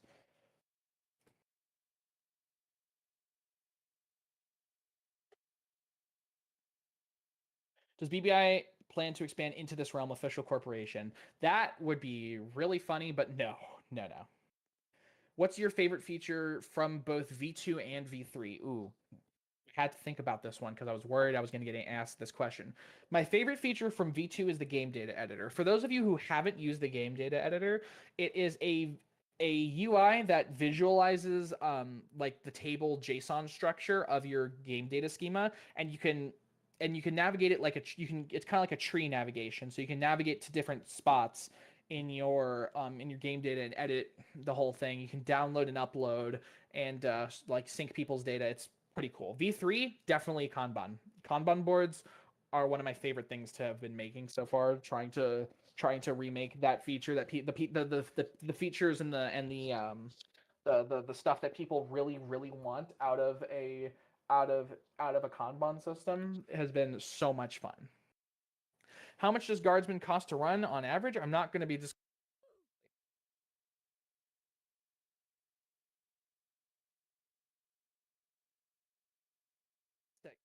My headset keeps turning off. I'm not going to be disclosing publicly how much we pay for Guardsman every month. What was the idea on making a form of Trello for Guardsmen? Honestly, just kind of just people. We've heard people's complaints about Trello in this day and age with the user restrictions and the board restrictions in groups, and we don't like that they're being so restrictive of an app that we've all used at some point and that we all got used to. So our goal is to help the Roblox community by enabling this crucial feature, but in a different way where we can directly maintain it, where we can control what we put in it, and more importantly, where we can have a system where we can distribute it to more people and give it away, not give it away for free, but give it to more people for cheaper. That's our biggest thing. Is we recognize that this is the first time that Guardsman will have paid features, and that's just because it does cost money to run this app, and we do need to make some money off of Guardsman. However, we still want to take it as an opportunity to give back to your communities while providing a service that we can sustain and that you guys find good value in. Do you plan to stay in the sci-fi community for a good while? Yes, absolutely. Bunker Bravo will be BBI Softworks will still have a focus on sci-fi style games, but we will be developing tools and technologies for the mainstream.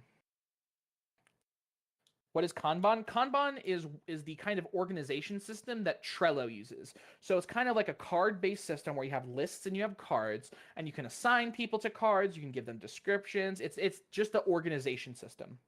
If you could add anything to Guardsman without restrictions or limitations, what would it be? Ooh, that's a good question. It's a really good question. I'd have to think about that. Let me see it. Let me come back to that by the end of the keynote.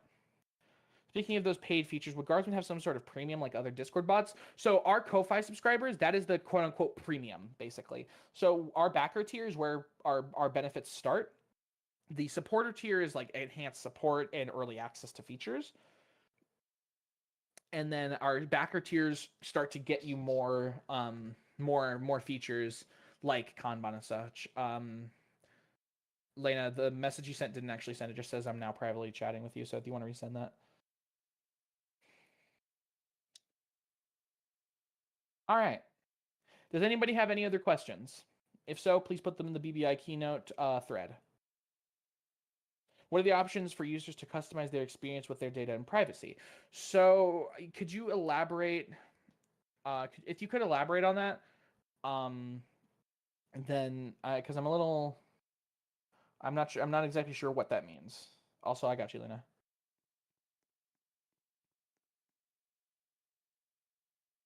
How can we control how our data is stored or whatnot? So Guardsman, we don't have any built-in like options like that currently. Guardsman stores the bare minimum amount of data that is needed for the app to function. We only store, and that's outlined in our terms of use and privacy policy. We only store the username, the Roblox ID and Discord ID, and then any game data that's associated with your account, any punishments that are associated with your account. We only store the bare minimum. We only store the bare minimum for each user, and we don't want to store any more. We are not in the business of selling data. That is awful. All right. No, we're keeping the name Bunker Bravo Interactive. BBI Softworks is a subsidiary. All right, I'll take maybe 2 more questions, and then we're going to start wrapping up this this keynote. What's the hardest thing to make while making Guardsman? The hardest thing to make. It's a tie. It's a tie between the game data browser and WebSockets. WebSockets are annoying. I do not like doing WebSockets. They are very annoying. I'll take 1 more question. How do I exit Vim? Oh my gosh. Any more questions about Guardsman? Can I buy Guardsman? Yes. All right. Well, with that being said, thank you all so much for coming to the Bunker Bravo keynote. And real quick, I want to thank the people up there in the BBI suite. Hi everybody. Thank you for watching my ramblings. Thank you to Vinyl, Wraith Lord, as well as Trin for helping with the booth this year. They did incredible. And thank all of you. Thank you, all of you, for coming to the keynote. It was an absolute honor to present here this year. And yeah, my name is IntlXYZ, and we'll see you guys next year. Bye-bye, everybody!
gonna mute stream audio from the game because the exploiter is going back again.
I believe I forgot to unmute the game. It has been fixed since then, so apologies for the different stream.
Two.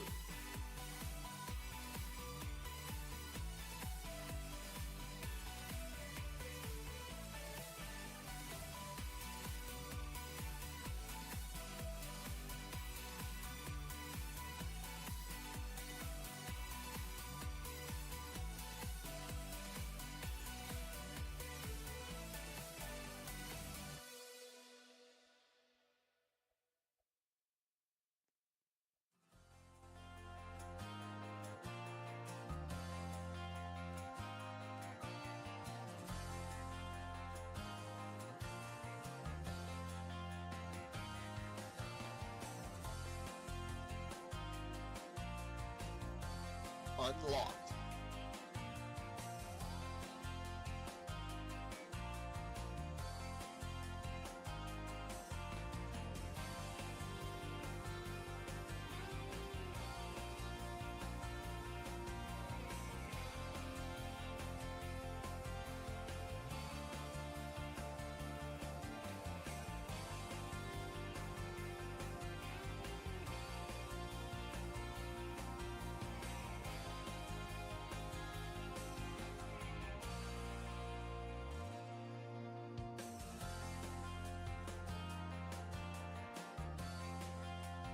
Attention, DMR has now entered maintenance mode.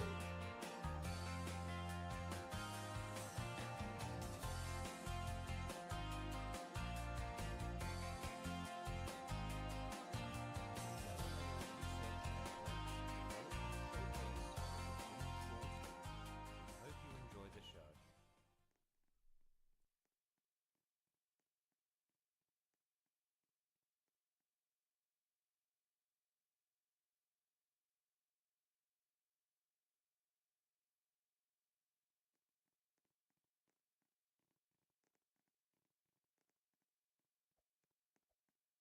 Dark matter fuel capsule And replacement now, completed. please welcome to the stage Astra X2, founder of Astral Industries.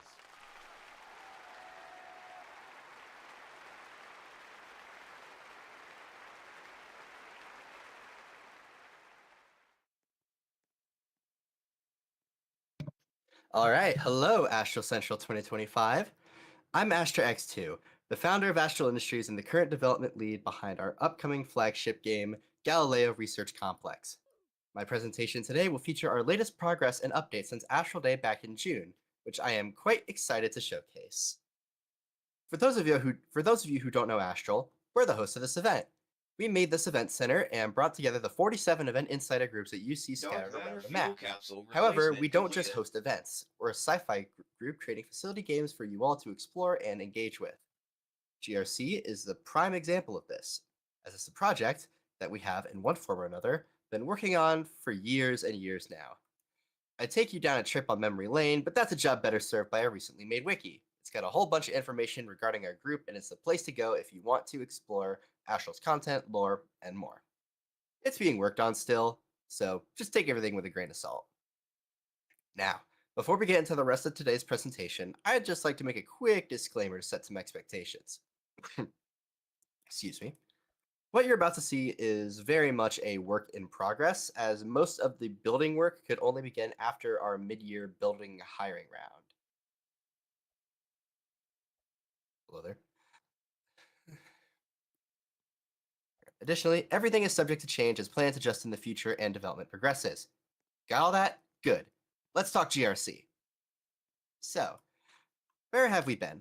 Our last community event was Astral Day 2025, the celebration of Astral's 5th birthday. Knowing this group is over 5 years old now is both exciting and terrifying, but it shows that we've endured the test of time. At Astral Day 2025, our biggest reveal was that of the game's central reactor, the DTX AFR. The DTX AFR, or Deuterium Tritium X Aerosol Fusion Reactor, is essentially just 2 fusion reactors nested inside one another. With a smaller tokamak providing enough power to power up the massive spark probes which generate the bulk of the device's energy. I've often heard that the design is one of the most unique in recent years, and I hope to be able to prove that in the future when this game comes out. The DTX AFR reveal came with a short demonstration of some of the control systems, including a manual startup which goes through each major subsystem of the reactor. After reviewing this footage, it does seem that the controls are a little overwhelming, so there's a chance we go back and modify the scope of the controls to make the reactor easier to approach. Outside of this, one feature I want to talk about that we've adjusted since Astral Day is Data Link, GRC's server system which connects the various sensors on the reactor to the monitoring and control systems. These nodes are toggled independently, which can lead to some pretty interesting scenarios. Let's say, for example, that a temperature spike knocks out the data link node for the top 4 spark probes, meaning you lose all data until the node is repaired and put back online. Gameplay like this is part of what will make GRC unique and enjoyable. Having to ensure each step of the control and monitoring process is in working order will let you have near total control over the reactor. Now, that's enough about the DTX AFR for now. We've been working on some builds that we'd like to show to you. So, let's move into our next section, What's New? 5. The first thing I'd like to touch on when it comes to recent GRC changes is the top side. Before you ask, yeah, we completely scrapped the version you saw at Astral Day. Why? The same reason that we did it last time, and the time before that. The idea of the layout just had major issues and it just wasn't the right fit. In its place is a new, simpler layout which focuses on gameplay and navigation over fancy styling. One that should make getting where you need to go as straightforward as possible. In the place of the old topside building is, well, about half of a front facade. As I mentioned earlier, this is all still very much in the works, and we had to stop working on GRC for a little while to get AC25 ready for you all today. But what this facade represents is something that we've been trying to get right for a while now, a balance between gameplay, accessibility, visual appeal, and navigation. This iteration of the GRC topside building is our best mix of those 3 yet, taking important gameplay features and clustering them in a rectangular building to give GRC the look that it could be a real building. Obviously, realism isn't our #1 priority, but we do take it into consideration as Astral's world is grounded in the near future. This topside building will be one of 3 that make up the topside complex, each with its own uses and gameplay opportunities. The second building is the warehouse, name pending, a building which focuses primarily on logistics.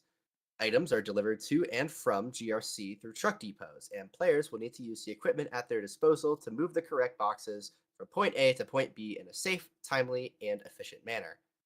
Additionally, the warehouse has an additional elevator leading to the bottom side complex, which can be useful if the personnel elevators break down for whatever reason. The third and final building of this central topside complex will be a dedicated transit station, for visitors and employees alike to travel to the different above-ground locations GRC has to offer. There's 3 different primary destinations you will be able to choose from by picking up a ticket from the kiosk, that being the Topside Apartments, Aerospace Research Complex, and the Vector Event Center. Yes, you will be able to travel directly to this very event center and back in the future, making the 2 projects interconnected as they were always meant to be. I won't touch on the Topside Apartments or the ARC today, as I've already discussed those in detail in previous Astral Central presentations. Go take a look at our broadcast archives if you're wanting to find out more. Now, That's enough about the top side for now. Let's go ahead and dive underground and head into the bottom side complex, which is where the majority of our new content today comes from. Let's start with the primary entrance to the bottom side portion of GRC, that being Zone 1. For those unfamiliar, GRC is split into zones instead of the traditional sector model, primarily because each zone has a variety of uses which may not be represented well by just a single sector model. The new entrance atrium is the first thing you'll see when you head into the underground part of the facility, and it makes quite a good impression. With curved stairs and a fancy centerpiece, it sets the tone for what's to come for the rest of the facility. Moving past the blast seal, you'll reach the central atrium of Zone 1, an area where you can quickly navigate between important parts of the facility. Something to touch on here is the check-in kiosks, which are just barely out of frame on the left, which are a feature which will allow you to earn rewards by checking in daily. While you'll also be able to check in from your menu UI, these stations will add just a little bit of extra immersion to your employee experience. The next area of Zone 1 is Facility Management, a subzone dedicated to handling the core infrastructure that runs the facility. This area is home to Starlight, GRC's in-house operating system, alongside facility-wide air conditioning and a control room. Additionally, this is where you would need to go if you wanted to sabotage Starlight, temporarily disabling its safety systems, which would otherwise prevent you from causing a superstructure failure event. Back across the atrium in the opposite hall is the Logistics Center, an underground extension of the topside warehouse. This area serves a few purposes, acting as the central cargo hub for all of GRC. This has direct connections to the freight rail line for bulk cargo, the Mercury Depot for sending smaller packages around the facility on our Mercury robots, and the freight elevator to bring up or send materials to and from the surface. Lastly, to move between zones, you'll take a ride on the intra-facility transit system. This transit system is, like everything, still very much a work in progress. But it will be your main way of navigating GRC. There are 3 lines: the primary line, Habitation Express line, and Freight line. The primary line will take us to where we'll be spending the rest of our time today, Zone 2, the Aurora Cavern.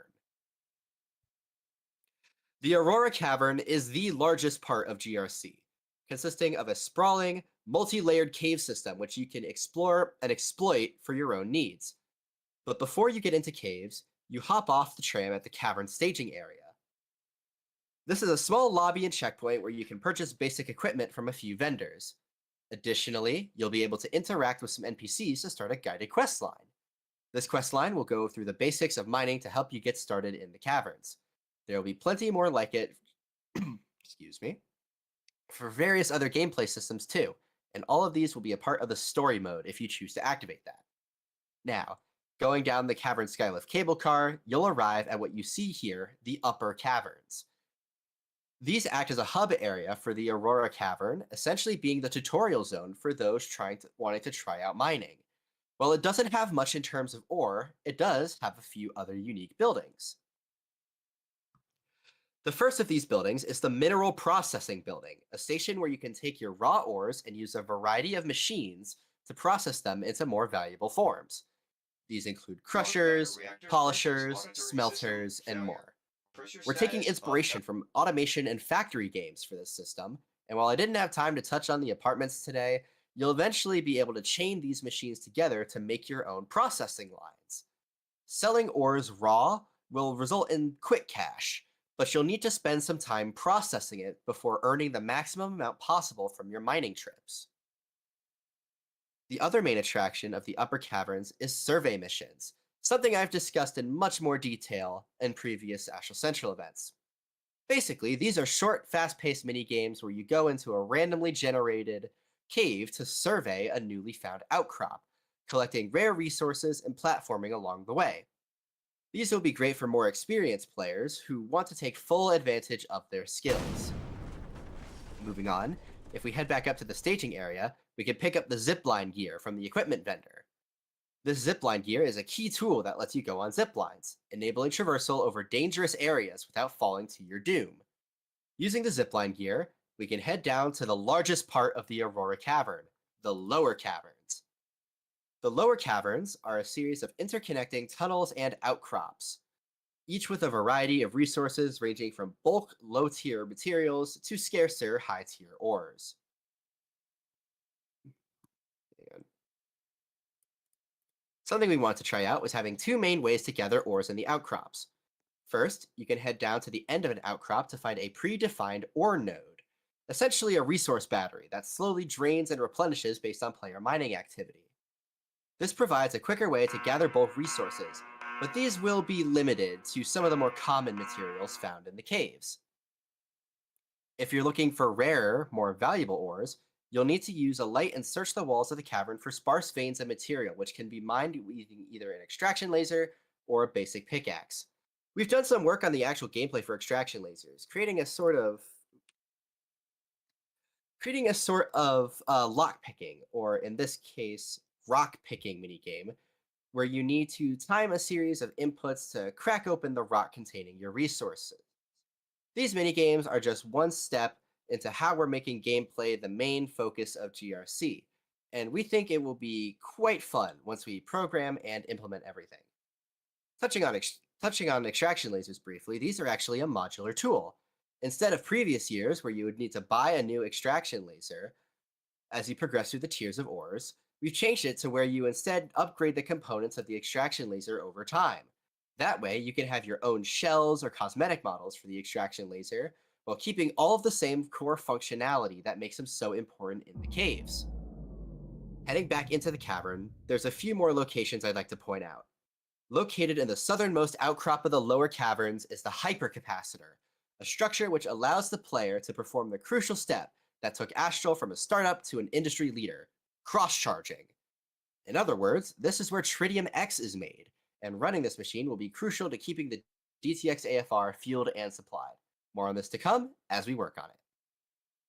Lastly, heading all the way to the end of the lower caverns will lead you into a small outpost, this one with a vendor selling oxygen tanks and breathing equipment. This is the entrance to the most dangerous but most rewarding section of the Aurora Caverns, the Deep Caverns. The Deep Caverns are the end game mining area. This is where you'll want to go if you're looking for extremely valuable Tier 3 and Tier 4 ores, including the ever so elusive Vantium. These resources will be needed to craft high-tier components and equipment, so you'll need to be ready for anything when heading in. What's so special about the Deep Caverns is that they shift constantly. The layout is randomly generated and refreshes every 30 to 60 minutes. This keeps excitement and pressure high while you navigate the Deep Caverns, always with that lingering feeling that the walls could cave in at any moment. Additionally, there's no permanent life support equipment. Excuse me. So, you'll need to bring your own oxygen tanks and a breather from the vendor at the entrance. With this, you'll be able to stay in the Deep Caverns long enough to find those precious gems and get out safely. The Aurora Cavern is home to GRC's most important mechanic, resource gathering. This is the core gameplay loop behind so many more features, including manufacturing gameplay, satellite production, logistics, and so much more. By mining resources in the Aurora Cavern, you unlock a world of gameplay opportunities you wouldn't otherwise get just by sitting around in the reactor control room all day. We hope to expand this to the caverns in the future, potentially adding more outcrops, new types of ore, and even maybe unique cavern sections with special ambient conditions. However, we're focusing on completing the initial vision of GRC's mining areas before doing anything crazy. Now, that's all I have to share with you regarding the Aurora Cavern for today, but excuse me. But I did want to touch on a few more things. Just give me one more. Yeah, sorry, this cough has been... Whew. All right, where was I? Up until a few months ago, work on GRC has been quite slow due to one major issue. We didn't have any builders. Thankfully, this is no longer an issue. We recently hired some incredibly talented people in Matrix, Frostbite, and Lumen to help us out, and they've been responsible for a lot of what you've seen in this presentation. Please give them a massive round of applause for all their hard work. Now, as our 2025 event cycle comes to an end, Work on GRC is going to pick up again in the new year. Our current goal is to have the foundations done for the entire map, top side and bottom side, by AC26. This also includes foundational gameplay mechanics like inventory and NPC quests. I want to make it painfully clear that we don't do release dates, at least for GRC. This game has been in development long enough to where we've realized it's just better to say, excuse me, it'll be out when it's out. Expect more dev updates and GRC dev streams next year as work continues. I always enjoy putting on a good show, so I'm hoping it'll be a fun way to spice up engagement. Also, after the incredibly stressful and chaotic experience behind the scenes preparing for AC25, we'll most likely have to switch our focus to preparing for AC26 about halfway through the year instead of waiting for the fall. That way we have more time to get important features done without causing as much stress. To close things off, the future is uncertain. Things will change, life will have its way, and these words that you heard today may not be accurate by the time AC26 rolls around. What won't change is our desire to get a game where we can be proud of into your hands, our incredibly patient and gracious audience. But now, I'll go ahead and open the floor to the public for any questions you may have in the AC25 Q&As channel. I'll be answering as many questions as you have regarding GRC. Thank you.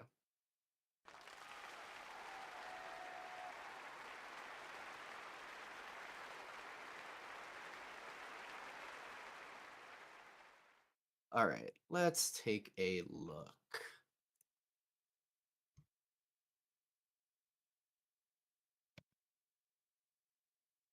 All right, exactly how many remakes has the top side received? I think this is probably remake number 3.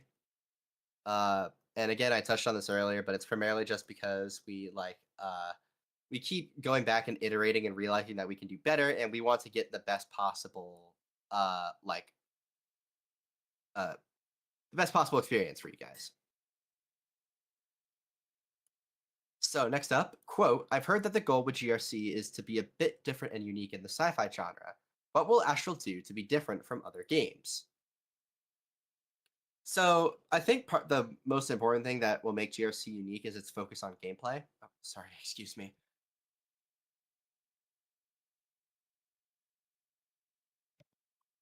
Sorry, I have a horrific cough right now. And again, I've touched on this more in previous events, but things such as the spaceflight gameplay and well, not actually going to space, but like being able to make satellites and all of the unique resource gathering and material processing things. I feel like that's gonna make GRC pretty cool. And then I think story mode is gonna be something that is really exciting because we're planning to have a system where like it's essentially an extended tutorial, and that should kind of like guide people around while also telling a unique story, which will be really cool. Are some parts of GRC inspired by Voices of the Void? Yes. The satellite dishes you saw on the top side picture were inspired by Voices of the Void, and I do really like the aesthetic of that game. As for exact gameplay things, I haven't played VOTV personally. I've only watched people play it, so I don't know. I can't say for sure, but I do really like that game's aesthetics.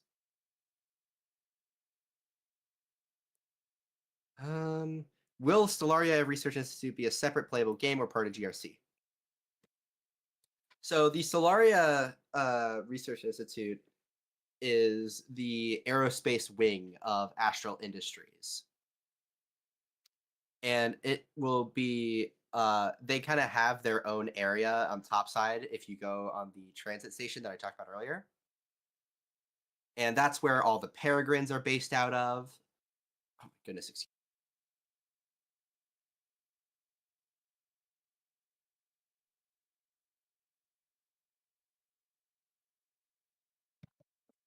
Sorry.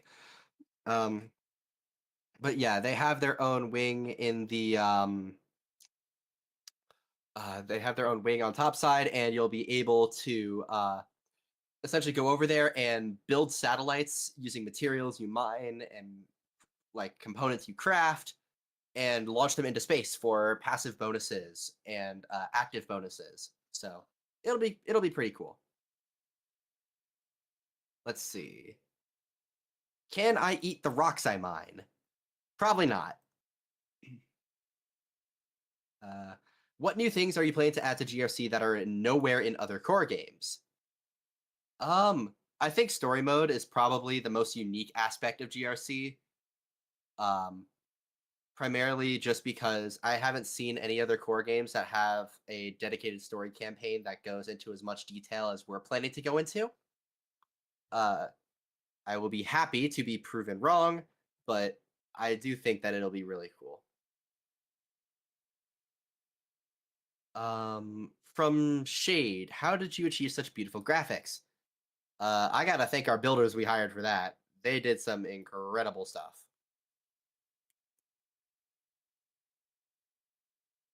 What is inspiration for GRC? I'm afraid if I gave you a full list for that, we'd be here for 6 hours. So I'm just gonna move on. Do you know how long an oxygen tank will go until it runs out? I'm gonna assume this is relating to the deep caverns, and you'll be able to use currency to purchase better and better oxygen tanks. So, for example, the initial one will probably be a relatively short timer, just enough to like get your feet wet metaphorically. But yeah, this is in some ways it does remind me of what Trident Enterprises is doing with Black Site. And I don't mean to rip them. It's an amazing game, but we've been trying to think of ways to like take the idea of having like a randomly generated cave system for the higher tier resources, such that we can kind of encourage people to like take risks and have fun. So it'll be pretty interesting after all. As for the duration question, we aren't far enough into development to give you a concrete number. So yeah, sorry about that. Will there be public tests, hiring testers, or paid early access? Public tests likely won't come for at least a year, if we get around to it. I'd like to have public testing sometime late 2026, but I would not hold your breath on that. We have a bunch of testers already, so I doubt we're going to be hiring more soon, but we really appreciate your interest. From Apollo, will the Conwell Group play a major part in the game outside of lore? I'm not sure how much I can get into without Casey murdering me live on stage, but Conwell probably isn't going to be that important of an entity in GRC. Primarily because by the time that the player gets into GRC, they aren't really as much of an industry giant as they were, because Astral kind of overtook them in a way. Hopefully that wasn't too blatant, Casey. Let's see. From Fort Tema in game chat, what's your standard player count? As of now, 0, because the game's not out yet. So that's about it. Will GRC be out by Millennia 3000? I sure hope so. Is there any current roadblocks? Astral Central. Genuinely, these events, while they're super fun, do take away a lot of time from the development of GRC, which is probably one of the major reasons it's taken so long to get it into a workable state. Outside of that, it's probably just the fact that we didn't really have that many builders until now. And because of that, we kept second guessing and re-guessing and reworking, and it just never ended up being good. But now that we have builders, it's good, so we can actually get a map going somehow. Let's see. Will there be a realistic nuclear reactor or an equivalent in GRC? No. We're not trying to aim for full-on realism. Like, on a scale from Innovation Labs to Oak Ridge, I'd probably say that the kind of like ideal range we're aiming for is around QSurf level in terms of reactor complexity. Like, we want to be able to highlight different, like, we want to make it interesting, but like we're not trying to make it like incomprehensible at a first glance. And that, not to say that Oak Ridge is incomprehensible. They do an amazing job with like guides and stuff, but like we want to make it relatively simple to access initially. Let's see. How far is the Vector Event Center from GRC? So this depends on what timeline you're looking at in terms of lore continuities. For they're in both continuities, they are like physically connected via like via the train line. And so I'd say they're probably 10 to 15 miles apart. That's just a rough number. But again, kind of going on to a different question. Quote, isn't the VC and GRC separate universes? Why would they connect? In the main lore, instead of hosting Astral Central, the VEC is instead just a regular event grounds for things like trade shows, music festivals, and things of that nature. So, yeah. Is the vault door in the caverns inspired by Portal 2? That was not a vault door. That was a giant fan. Assuming that you're talking about the photo of the entrance to the deep caverns. Let's see. What is your opinion on partially integrating other games' lore into your own, as something more than just an Easter egg reference? I feel like this is something that you would want to talk to the person that is behind the lore that you're wanting to integrate. Like, in my opinion, I would get permission if you're trying to include important lore like that. But otherwise, if you're just, it essentially turns it into fan fiction. So again, that's for you to make your best judgment on. Will GRC have low-end support for potato PCs? We hope to optimize GRC to the best of our abilities, such that we can allow people on mobile and on lower-end PCs to be able to join us. However, our main focus is on just getting things working before we go through and optimize everything.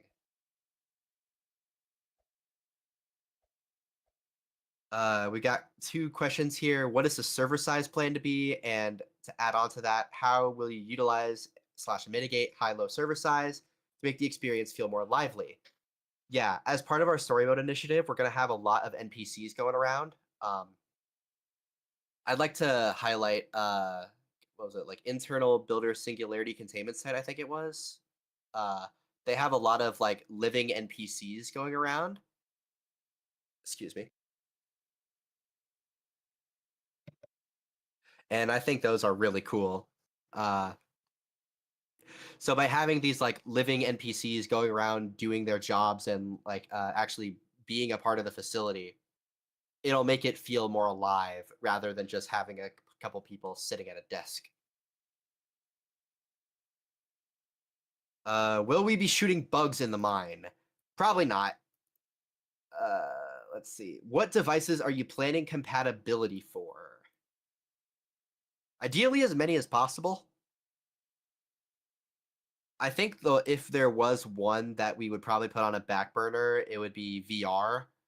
I do think that VR support would be really cool, but it's probably pretty tough to implement for a game like GRC. Let's see. What monetization systems are you planning to implement to pay your developers? Give me a second.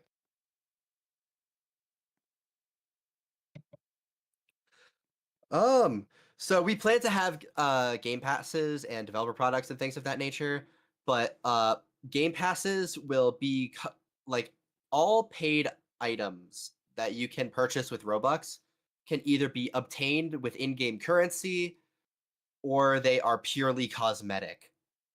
Because we want to avoid having like a pay-to-win type scenario where essentially if you were to like purchase one item, you would instantly become like better than the whole server. But instead, we're going to be offering a whole bunch of different types of cosmetics, like Mercury liveries, keycard skins. You will be able to purchase the in-game currency data shards with Robux. However, it'll be at a conversion rate so rough that it's better if you just grind for it legitimately. Additionally, monetization is something we've been thinking about, but it hasn't really been the forefront of our thinking because our main source of income is Astral Central right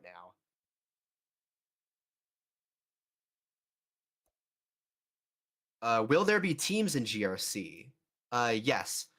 We have a career path system where essentially you earn several different types of XP based on certain tasks that you complete, and they each progress towards individual experience trees, which will unlock unique rewards. So, for example, if you were to work in the reactor area, you would earn science XP, or if you worked in the caves, you would earn logistics XP based on the type of task you were doing. If you went and did a lab experiment, you'd earn research XP. If you launched a satellite, you get aerospace XP. And all of these merge together into a global XP system, which also has its own unique rewards. Why does Astral own an event ground? There's no exact lore reason for this yet. So I don't want to like come up with anything and just have it stick without actually thinking it through. Will GRC have burgers? Yes, actually. Quite a few of them. Because I remember one of the restaurants that actually, if anyone was here for AC22, you would have seen it, Scorch's Burgers. And there's implications behind some of their ingredients, wink wink, but there are burgers that you can get in GRC, yes. Can you make things from the materials you get in the Aurora Caverns? Yes, and that is like probably the largest and most developed gameplay feature of GRC, is being able to use resources to craft components, craft parts, and make furniture, lab equipment, processing machines, satellites, a whole bunch of stuff, using various manufacturing machines scattered around the map. Will GRC be in R6 or R15? GRC will be in R15.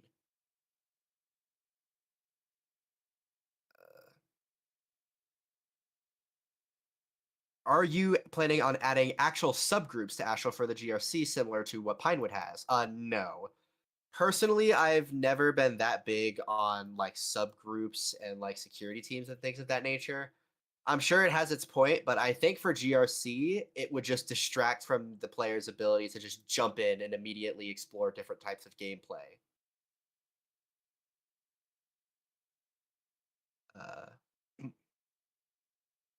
If the complexity of the reactor would be similar to QSurf, does that mean there will be maintenance like refueling? If yes, will the fuel be created from ores or a separate machine? Excuse me.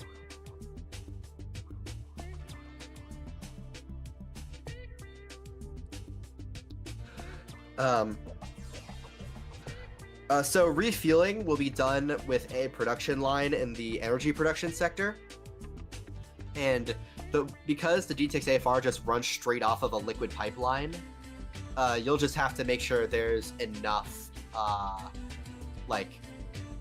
there would be enough tritium X made in the hypercapacitor in order to actually find and locate the fuel to keep things running. How in-depth will the mining gameplay be? Will it be more of a thing that you can almost exclusively do? kind of like a sub game, or make it have its own progression, or be more integrated into a gameplay loop with other systems, or both. I think it fits into both statements, because honestly, you can do a lot with just mining and just never touch the reactor. And then like again, it has integration into other gameplay loops as well. Like you'll be able to make reactor parts or other tools based off of what you find and what you make. Will the story mode be a completely single-player experience, or will it be possible to play with a team? We are designing story mode to be completed solo, primarily because it's meant to act as an extended tutorial. Hence, you can like kind of get a feel for like the various different aspects of GRC. Will the NPCs walking around be interactable, or will they just be walking around? Yeah, I don't want to rip too much from Singularity Containment Site, but some of them will be offering quests. Some of them, like, you'll be able to have conversations with them, and like they'll feel alive and a part of the facility rather than just an NPC.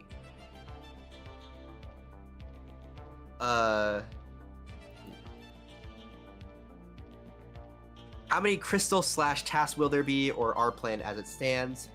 So we don't just have crystals. We have a variety of ores, minerals, and crystals, and like gemstones of that nature. As it stands, I believe we have around 20 to 25 different materials.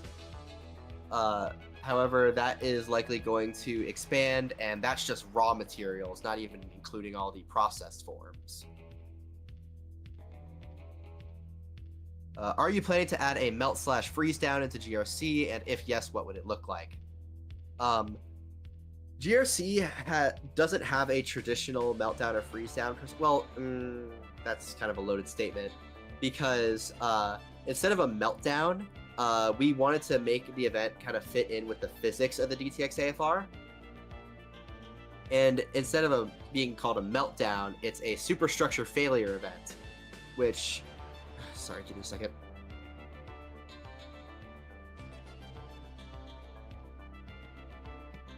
Sorry, guys, I'm just sparing you my coughing.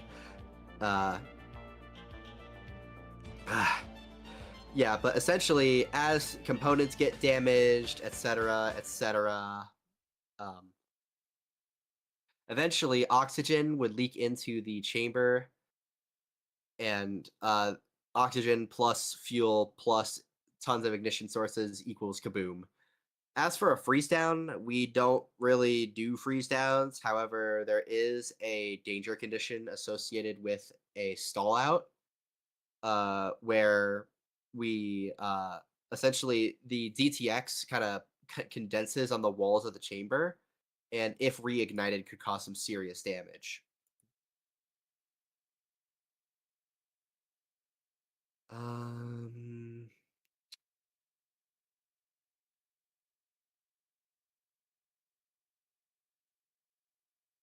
Will materials have rarities, and if so, will some be locked for special events? All the different materials in the Aurora Cavern are split into tiers. There's 4 tiers, going in progressively more rare. So things like iron or coal would be a pretty low tier, like a tier 1 or tier 2.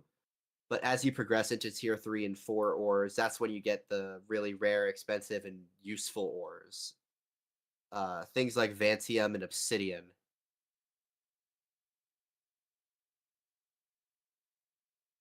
Excuse me.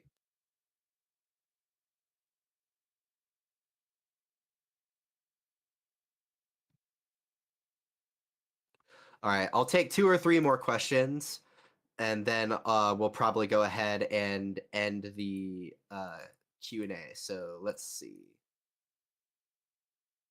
Will there be combat? No. GRC will not feature any combat gameplay.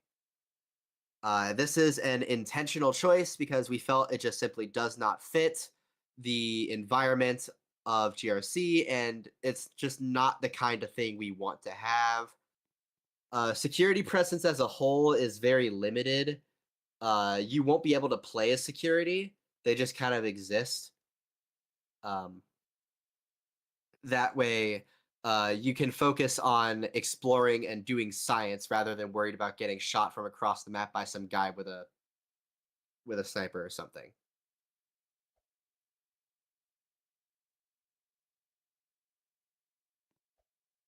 What vehicles do you have for the GRC? As it stands now, we have, and I'm just, this isn't going to be like things that you can like drive or anything, because there's probably not going to be much, if anything, that you can drive. But in terms of vehicles, there are the freight trains, passenger trains, the Mercury, delivery robots, Peregrine spacecraft. What else? Probably the golf carts and the mineral transports that go into the caves. What else? There's probably some other stuff I'll think of, but that's probably about it for now. Yeah, forklifts.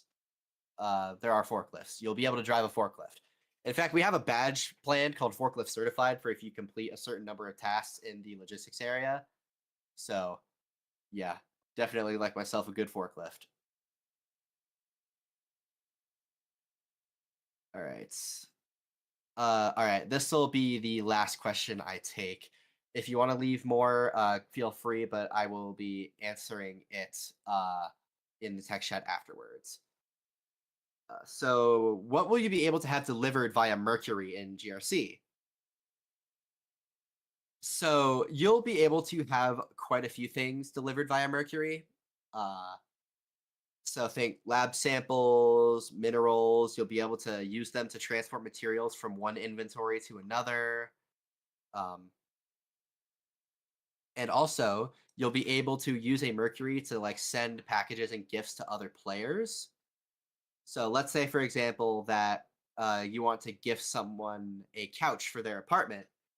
Then you would purchase the couch using data shards and then have it shipped via Mercury to their inventory, where they could then use it.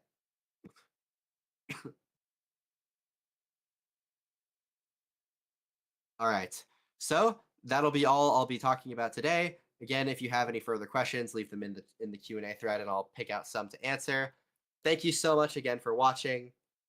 And before I go off, GRC is my personal dream project, and I'm glad that you all joined me today to hear about its more recent progress updates. Without this community, this simply would not be the same. Thank you again so much for believing in us. This is AstraX2 checking out. See you guys later.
if you have not gotten the news yet, the main server will be now locked to insiders because of the constant issues that we're having.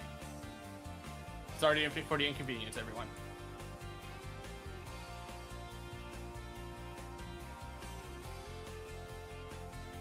Please feel free to join in a separate private or public server.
Unfortunately, the main server has been locked to insiders only now, so yeah, it's very unfortunate, but yeah, it's kind of a mess because of the exploiter, so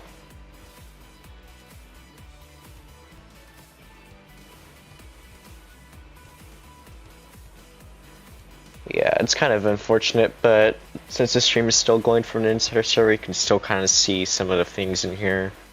Additionally, server sharding exists during Astral Central 2025, which basically means things from the main server are being casted to the other ones. So, you guys get to experience that.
Once again, sorry for the inconvenience, but because of the constant issues, the host server is currently locked to insiders only. This is only affecting for new joins, so if you're currently in the host server, you are allowed to stay. I do not know if this has been said earlier, but the source of these sound issues have been identified and mitigated. So no more sound should be played.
Oh, huh. One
Part 2 of the light board.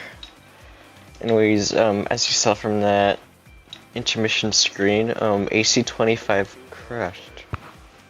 So, rather unfortunate, but we are back on. Nothing too major was interrupted.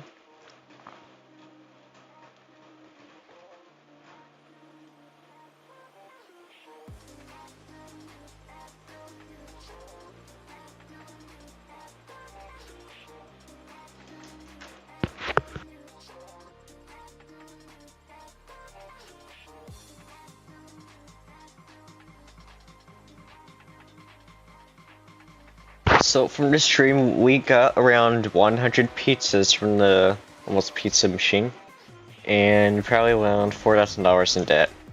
So we do have some stats saved.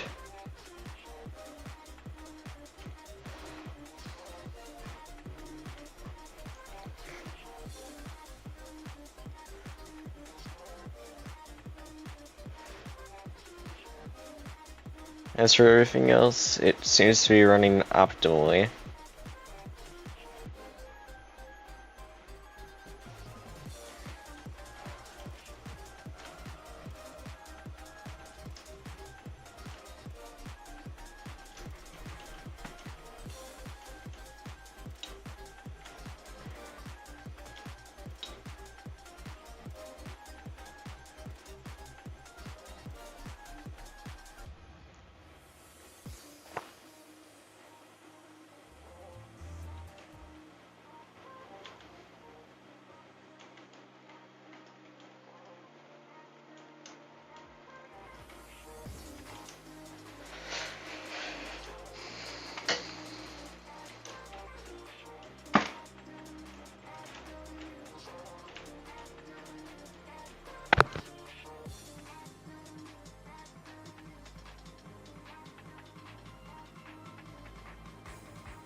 Another one. Oh well.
Alright, they shut down the server to add insiders, so we are back now.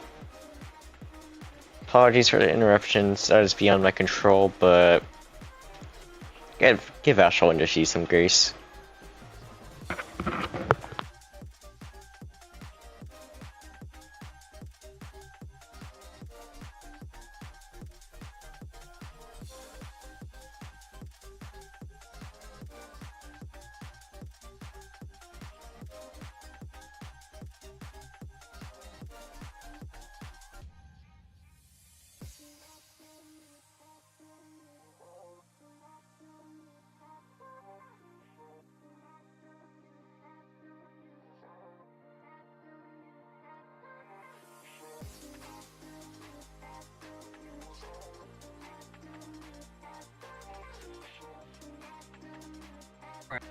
Alright, so, update. We accidentally duped a private server. There are two servers under the same Roblox username. So we had to shut down both servers. So, we don't know how. It is completely unexpected. Yeah, thumbs up.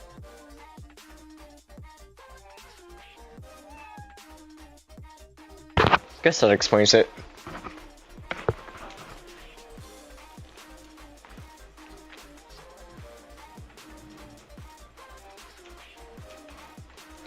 Alright, let's turn this thing on. You.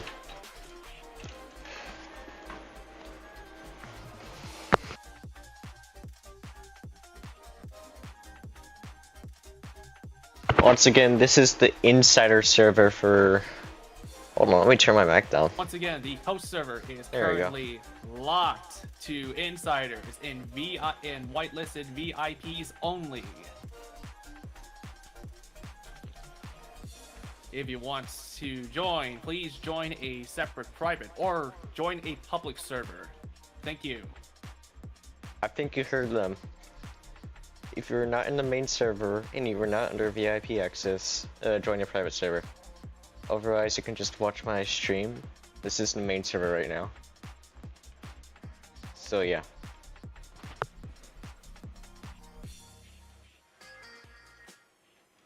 Let me just...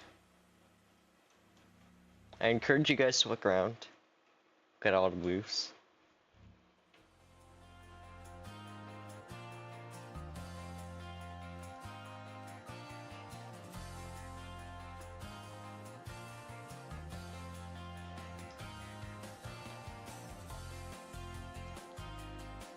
This is better than Panorama though. Certainly better.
now, please welcome to the stage Lena Yeaterson, Polaris Media Event Staff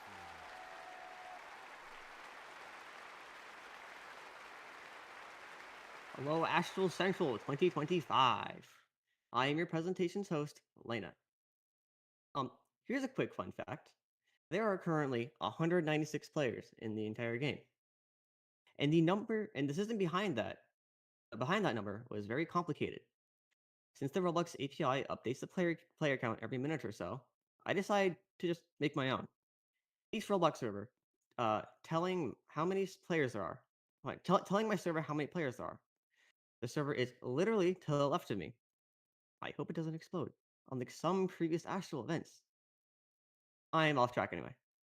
I already said this, but I'm Lena, and you're currently watching the Astral Central 2025 behind-the-scenes presentation.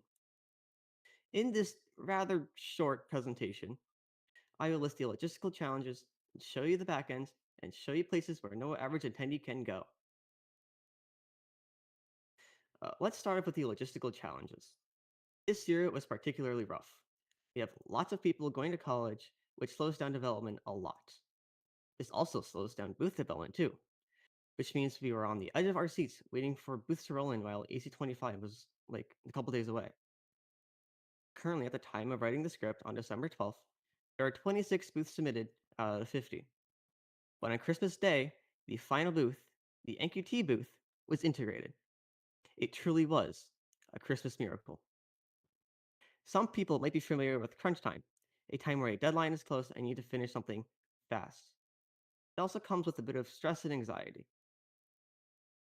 In Polaris, we were in crunch time since December 20th. We were scripting critical systems at 5 a.m. Last night. Moving on, another logistical challenge we faced was scope creep. Scope creep, for some who don't know, is when features are continuously planned without stop, giving heavy workloads and stress, also meaning we had to put these features out before EC25 with no delays. We had a lot of that. At the time of writing this, again, December 26th at 2 a.m., I personally think we were at 7% vector event center completion, which was not enough in my opinion. Anyway, AC25 is a lot more complicated and a lot more stressful than you think. Hold on. Am I? But we somehow still deliver a great experience. And up next we have is the backend systems. In my opinion, I think the server replicator I made, totally biased, is the coolest thing ever. It took around 3 months to complete and replicates all presenters, magnitude hall settings, announcements, and lots of other things. This is what the server replicator looks like. Information dense and maybe even a bit complicated. Complicated enough where I had to write a whole manual about it, just in case someone messes it up. The server replicator replicates all the lights, music, slideshows, and many other things to other parent servers. The server I am currently in is called the host server, where all the commands are being sent out. It is also how I'm able to receive such precise data.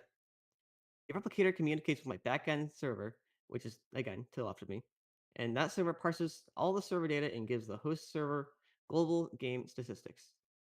The data that my server parses through is also made pretty on a piece of software called Grafana. Grafana, where am I? I'm almost here. Grafana is widely used for statistic displaying and alerting.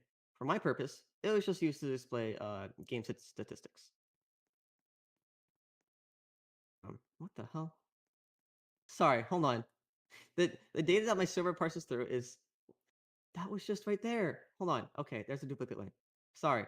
This is currently showing the statistics from yesterday's rehearsal session. We hit a peak of around 50 concurrent users, which is basically the maximum player count as Astral Central 2022. Unfortunately, I can't get this slide to auto update. Although it is possible and it would be cool, but it's very resource intensive and I'm lazy. Now, that's enough of that. Let's talk about the server mesher. As said before, the server mesher replicates lights, cameras, sound, and displays, as well as many other things. Let's talk on how that works. Okay, so let's say you want to change the house lights across all servers. First, it will change the lights in the main server.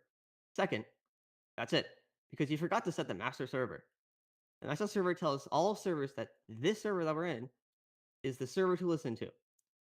So let's say the master server is set and you hit the lights.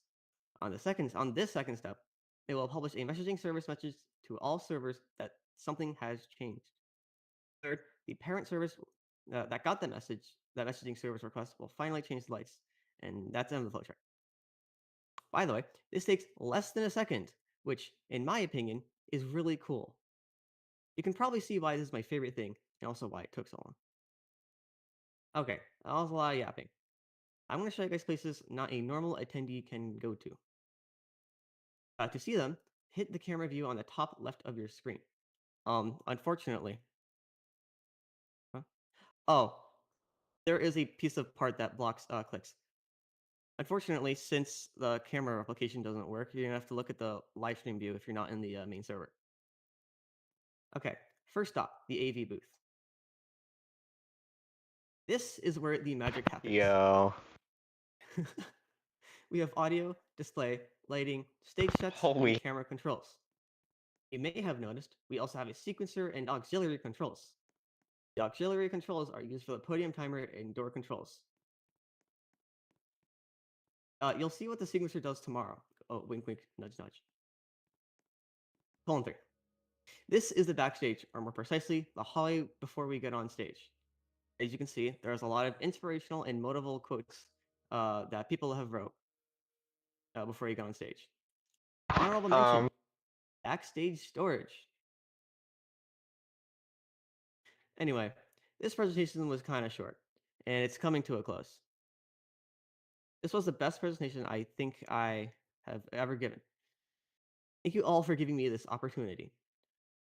Once again, right now, there are 197 players in Roblox. There are around 100 people in the Discord stage, and yeah, again, like 150 players watching YouTube. That's around 350 people in total. Anyway, on behalf of the entire Polaris team, thank you all for being here and making this dream come true. I'm going to list out all the Polaris staff members that are part of this production as a special thanks. So please cheer for all of them. Astral Industries founder, executive producer, AC25 host, and my boss, Astra X2. Event staff lead, underscore Peterson, and It's Chedsky. Event operatives, Dreesener2, Elevators 89, Vinyl, Cynthia, Glitch, I'm Sky C, JT, Mocha, and TC. Insider Relations, Reddy, Rosalind, Rain, and Willow. Support staff, Bennett, Brightly, Bible Plays, Matrix, Onyx, Pio, Rabbit Hawk, Shashikuna, Tarazakon, Winter, Kyle Alta, Coded Cryptics, DT Trainsman, Frostbite, Ghastly, Lumen, Night Sight, STM, Dodono, and DT. PCR Fire, and ATP. Honorable mention too. All the insiders are helping each other. Our support cats, you guys, and Winter, who is literally right next to me. Hi, chat. Love y'all. Where'd the slide go? There it is. Oh yeah, Vector Event Center. Anyway, that's it for this presentation. If you want to support the Polaris Media team and Astral Industries developers, please consider donating. Come back at 6:45 p.m. EST for the Trident Black Site keynote. Thank you.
Okay, Lena was never told about the Q&A, so she's answering questions over in the Q&A channel right now.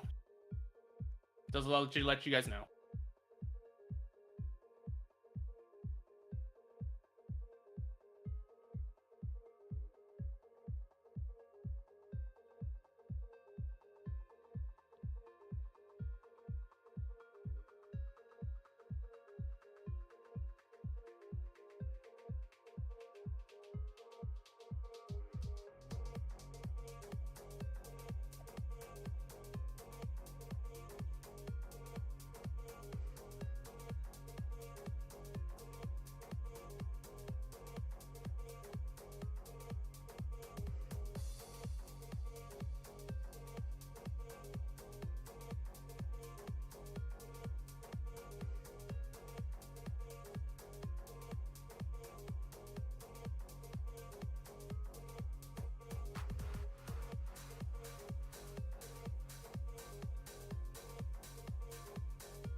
Alright, so I'm pretty sure there's a cool thing for the Trident stage. I'm not too sure, I forgot. Let me go ahead and go to the suite.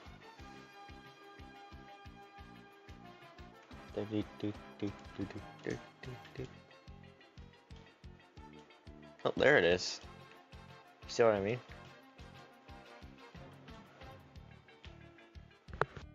Hello, friendly reminder, we're 5 minutes out for the next keynote. Also, if you're in-game right now, you should check out the stage.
And now, please welcome to the stage, I'm Brightly, Director of Trident Enterprises.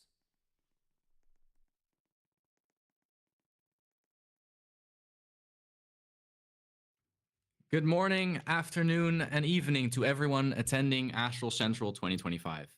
My name is Brightly, and I'm one of the founders and the game lead behind Trident Enterprises Black Site. I'm joined here on stage by my close friend and co-founder behind Trident Enterprises. 25. My name is Winsafi, and I'm the other founder and lead developer behind Trident Enterprises Blacksite. Today, we're very excited to show everyone what we've been working on and what some of you guys have been waiting for far too long. With Blacksite, we've always had one goal, changing the game in the core genre. With Blacksite Deeper Depths, we're going even further. And we're taking a step back from focusing on just the core. We're introducing more game elements where the core is no longer the central point of attention. The caves are.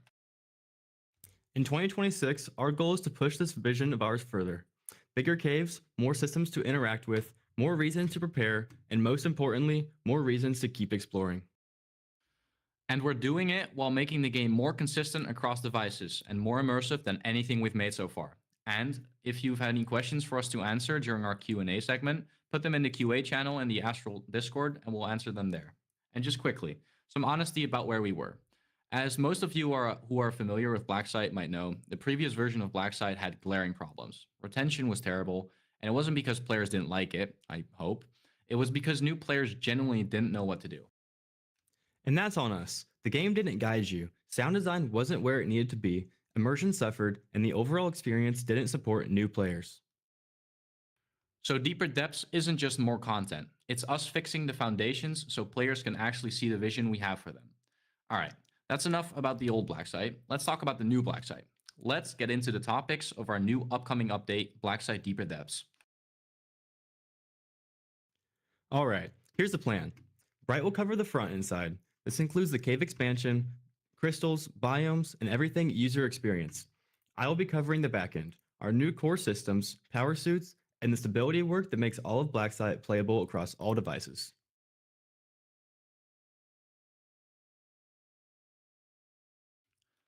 Alright, each section ties into the next. The caves got bigger, so traversal had to evolve. Exploration needed to get riskier, so climate hazards needed to exist.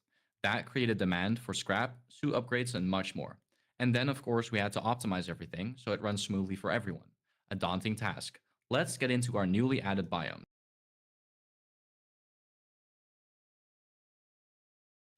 In Deeper Depths, the biomes you'll see today are completely new. And alongside that, we've taken our existing pressure biomes and overhauled them so that they don't just look different, they play different. First up is our cold biome. That isn't just blue caves.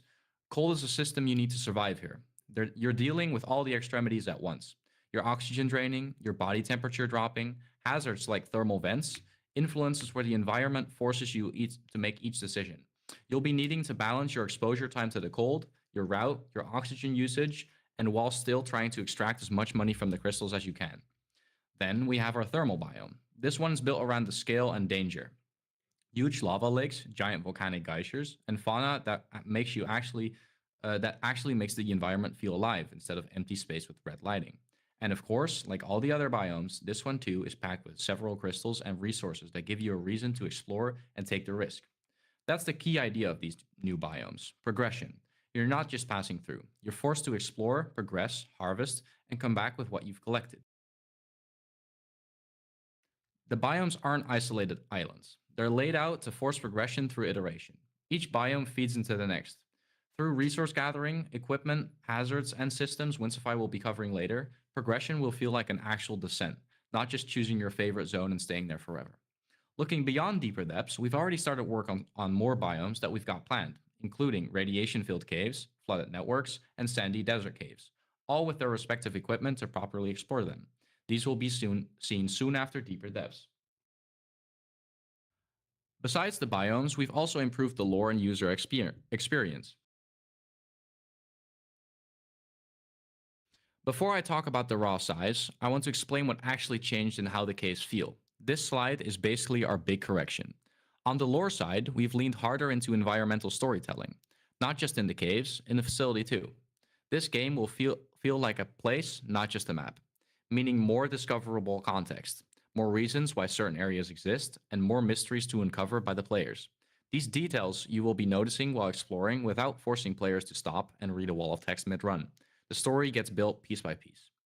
On the user experience side, we've made massive strides.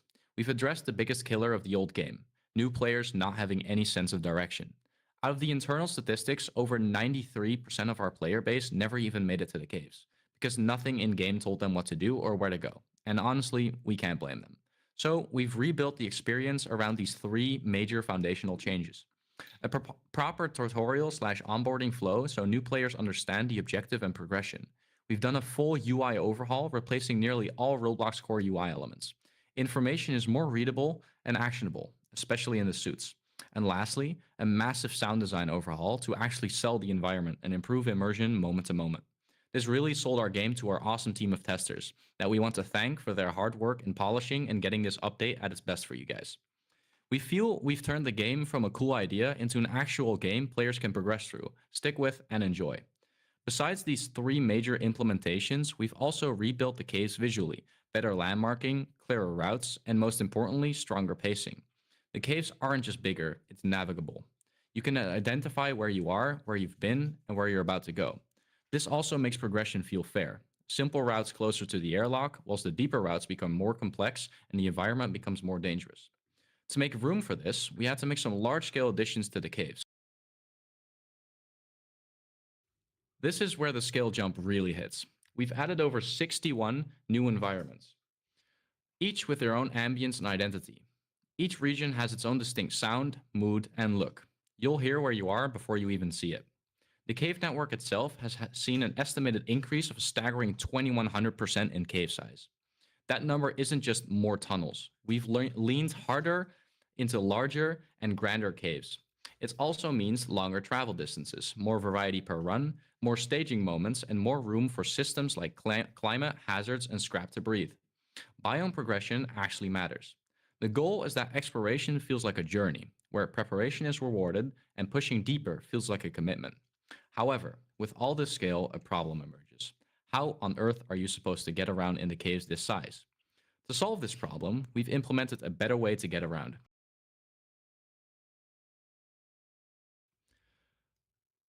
When you make the world bigger, walking stops being enough. So we were introducing a newly added vehicle specifically for cave traveling. The Trident Buggy, patent pending, designed around narrow routes, uneven terrain, and the feeling that you're operating equipment in a hostile environment, not just driving a toy. It's not just faster movement, it changes completely how you plan runs, how far you can go, and frankly, it makes progression way more fun. To immerse players better, we've implemented some new core gameplay mechanics, starting with our new climate system. Our climate system is honestly one of the most game-changing things we've built for Blacksite. It's not just a simple enter zone, start taking damage. It's a full-on simulation that constantly calculates what the environment is doing to you and what your suit is doing to protect you. At all times, the system is modeling your body temperature and skin temperature, which is important for cave winds. These dictate the acceleration and change of your skin temperature, resulting in a body temperature that lags behind. Environmental temperatures, of course, also get taken into effect. Heat emitting objects in the world, heat deflection off of other surfaces too. How surfaces and your equipment influence heat transfer are also calculated. Temperature becomes a real gameplay layer. Standing near heat sources in windy corridors, moving from one chamber to the other will be very noticeable. And because it's simulation-based, it scales with progression. Early on, you'll feel unprepared, and as you unlock biome-specific suits and upgrades, you'll start making more strides into progression, and areas will slowly become more accessible the further you progress.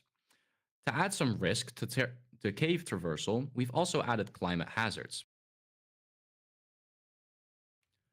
These hazards, we've layered these hazards on top to create variety and add onto the immersion and risk. You'll encounter threats like massive volcanic geysers, you'll need to pass over, and heat vents that you'll need to be avoiding, creating a bit more tension as you try to explore more harder to reach areas. This is where the update starts to feel like a full loop. Climate creates risks, hazards add on to that, and then our new equipment gives you a way to deal with these risks. Speaking of our equipment, this time around, you'll be needing a bit more than just currency to purchase your new set of gear, which brings us to our other gameplay mechanic, our scrap system.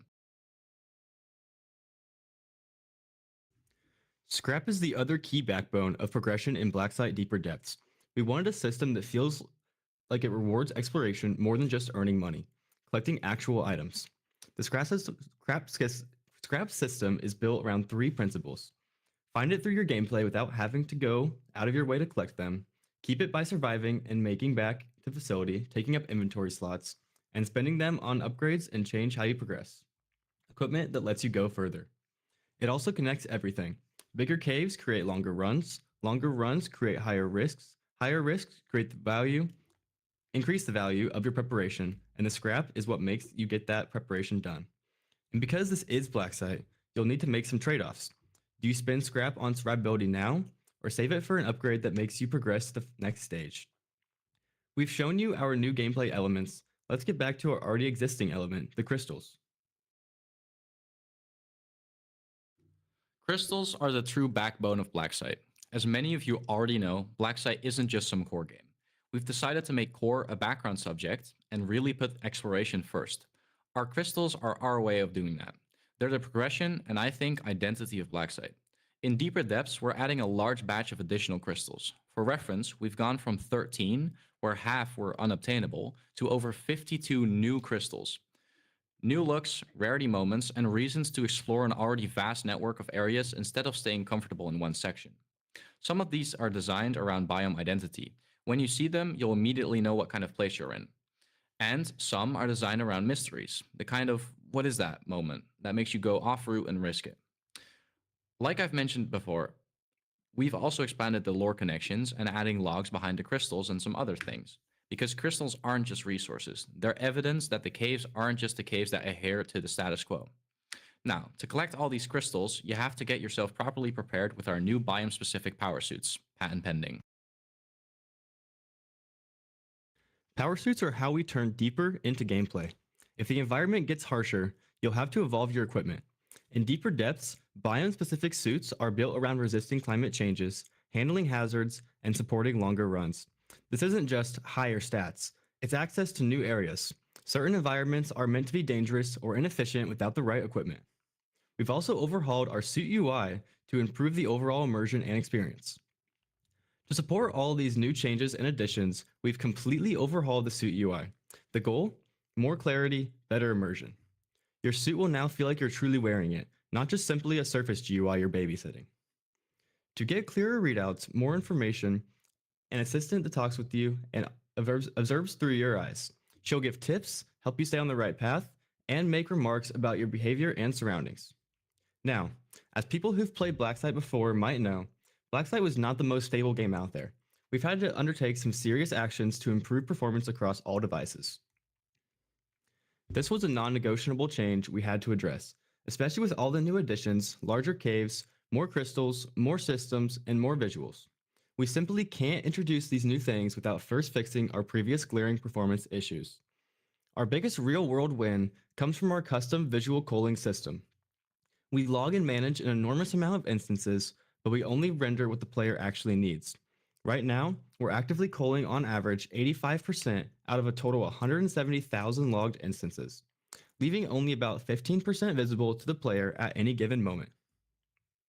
And we're not just culling tiny stuff. The biggest hitters we target are lights, particles, beams, and specific high poly meshes. The things that actually destroy performance if and when you leave them scattered around your game. As a fun extra, the VEC Event Center is currently running our visual culling system too. So the performance improvements you're seeing in here are partially powered by our visual culling system. However, we do not want to overshadow the creative team's insane efforts in improving performance in general. The visual cooler is only one small cog in a large wheel made by the members of the creative team this year to help improve the overall performance of the game. But culling is only half of it, because even efficient games rendering-wise can still suffer if tasks and scripts writing are involved. So we built our own custom task scheduler, which lets us throttle and budget tasks. So instead of random lag spikes, we control the workload per frame. And that's how we keep the client experience consistent, so players can remain at least a constant FPS of 60, instead of bouncing between smooth and slideshow, depending on what loads in. Our culling system works hand in hand with this custom task scheduler to bring up the FPS. We've also implemented a dynamic loading system for active spinning elements called Spinny, patent pending. We're only rendering and updating them when we need them. If it's not relevant to your client, you won't be bothered by it performance-wise. And the results certainly reflect that. We've determined on average a 23% increase seen through several devices, both on the low end and the high end. a 32% increase in the 1% lows, and a staggering 104% increase in the 0.1% lows. Now, the 23% average might seem low. However, the 1% and 0.1% lows are where the majority of improvements are, eliminating stutters, frame drops, and giving you a smoother experience overall. We've also tested these FPS averages through multiple areas on multiple devices, and these are the findings. This slide is important because it shows we haven't just cherry-picked a single location. We've tested and logged these statistics across several locations throughout Blacksite. We've collected 301 raw entries from ourselves and our testers, and the uplift is consistent. Performance increased across all areas, not just one. That's how we know it's systematic improvements in culling, scheduling, and smarter rendering all working together. However, stability isn't just FPS, it's also reliability on the backend, especially with player data. We've migrated our player data to PlayFab, allowing safe, live data. Additionally, we've implemented a request module to ensure player data requests are always priority 1. This new data system supports the complex new player data sets Blacksite uses, while also preventing data loss. We've got your data covered. And we use PlayFab because it's proven. It's used in major titles like Sea of Thieves, Rainbow Six Siege, Minecraft, and even Halo. Notably, Roblox themselves uses PlayFab too. They use it for live player data handling, like your friends list, messages, Robux, avatar items, and way more. For us, it's joining the big leagues in data management, and it supports the kind of complex data Blacksite needs going forward. With all that being said, let's get into questions from the audience. Ask anything design, lore direction, what's changing, what's staying, whatever you want clarity on in the Discord QA channel. And if you have a technical question, I'm sure I can provide an answer.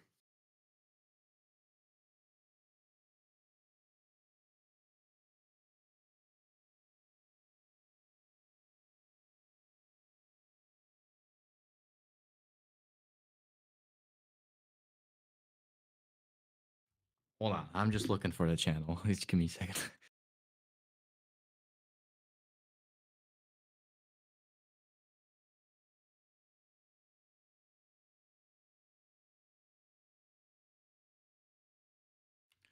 Will you make Blacksite Tycoon a thing?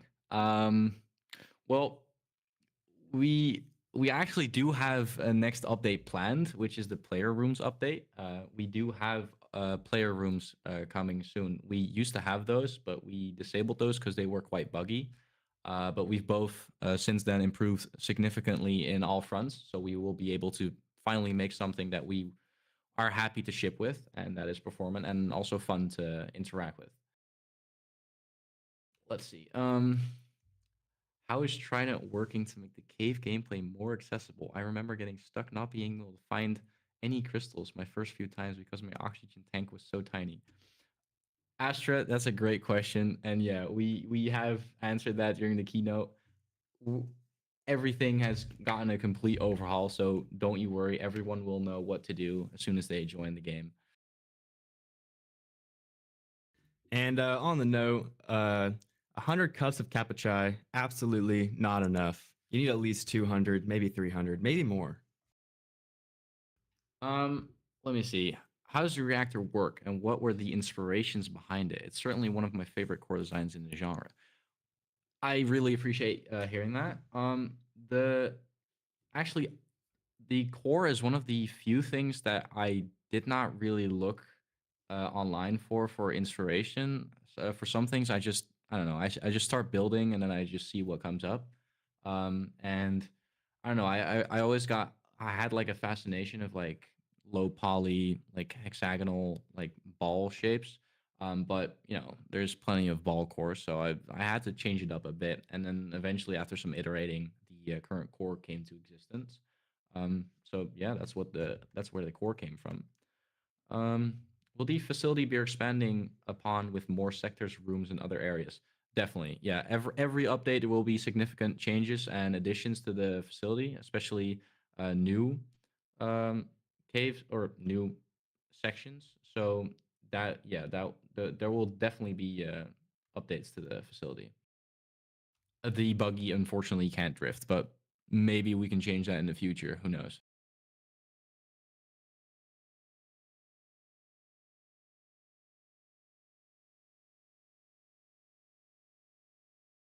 Those are a lot of questions. This is okay. Let's see. Is there teams in Trident Blacksite like researchers, miners, etc.? Yeah. So we currently have mechanics, security, and scientists. The security team currently is quite underdeveloped. However, there is going to be a larger scale security update in the near future where we plan to bring back one of the old security subgroups of Trident. So definitely stay tuned for that. However, the mechanics and the scientist teams don't really have a function now, but they will eventually.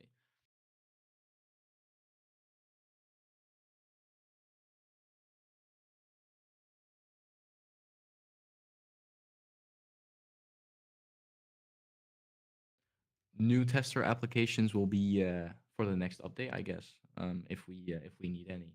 But our current, our current tester team has done a amazing job helping us fine tune the economy and get everything working good, breaking the game over and over so we can fix it. So we'll see for the next update, maybe. But as it stands, we currently have a lot of very good testers.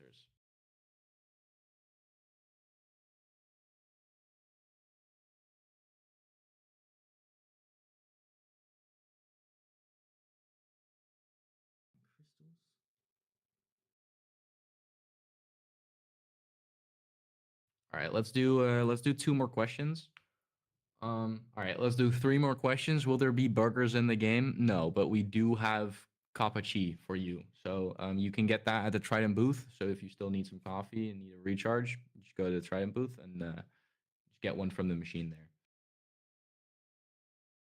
there. You, I would not recommend eating the crystals. There are definitely some nasty side effects to eating some of them. I will forward you to Vaughn for that. They are our expert on crystal analysis, but I do not recommend eating them.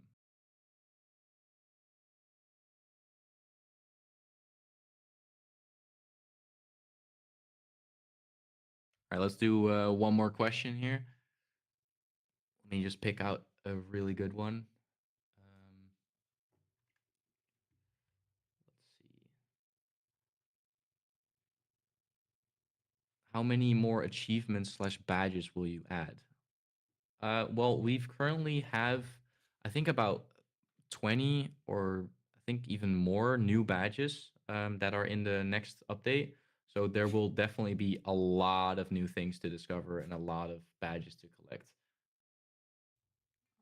But I think we're gonna wrap the Q&A up for that. So you know, what you all been waiting for. I would gladly like to present to you the trailer for Blackside Deeper Depths.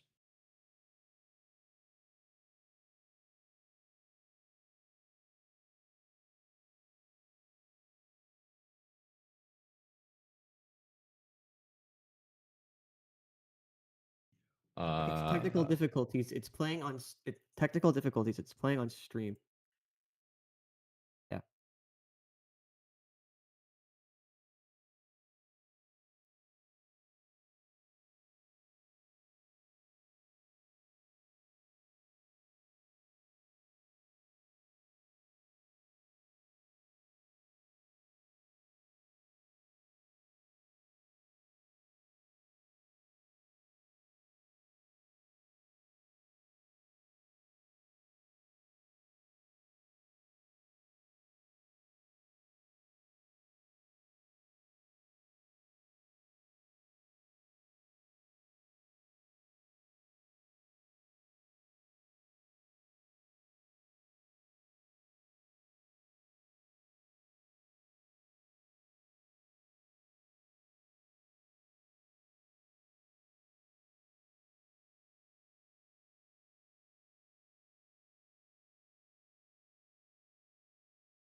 That is a life countdown. We told everyone publicly that Blackside would release on January 2nd, 2026. But we're not waiting till next year. Not this time. We're dropping right after AC25 concludes, before the end of this year. That's only 1 day, 10 hours, and 46 minutes away. And we wanted to say thank you properly. To our loyal patrons, thank you for sticking around. Even when the old version had its problems, even when we went quiet, even when it would have been easier to just write Blackside off, you guys stuck around holding out hope. Thank you for that. And to our playtesters, thank you so much for helping us polish this into something we're really proud to sign as our own. A lot of what you're about to experience and play exists because our testers stress tested it, broke it, told us the truth, and did this over and over again. And to Astral Industries, and Polaris Media, thank you so much for having us, for giving us the space to present our community, our work and pride, Blacksite. And thank you for welcoming us and letting us connect with other communities and creators here. So yeah, December 29th, right after Astral Central 2025, we'll be waiting. It's time to dive deeper in Blacksite, Deeper Depths. We'll see you in the caves.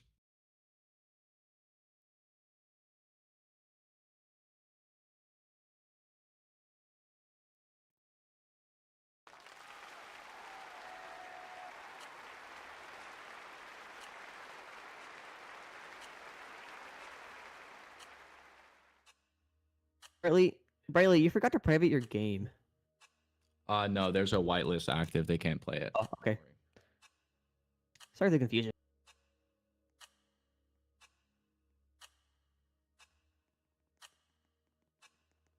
You can switch to the main thing.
Mic test.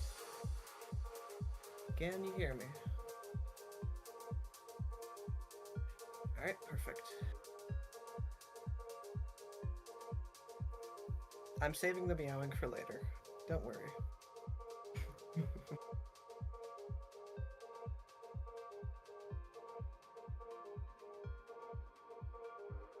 Starting a group and how not to explode will begin shortly.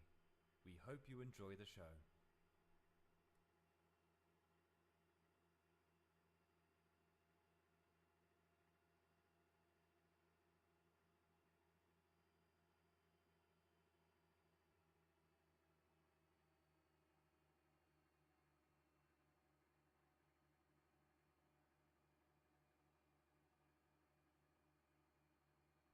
And now, please welcome to the stage, Plant, Head of Development at Nano Quantum Tech.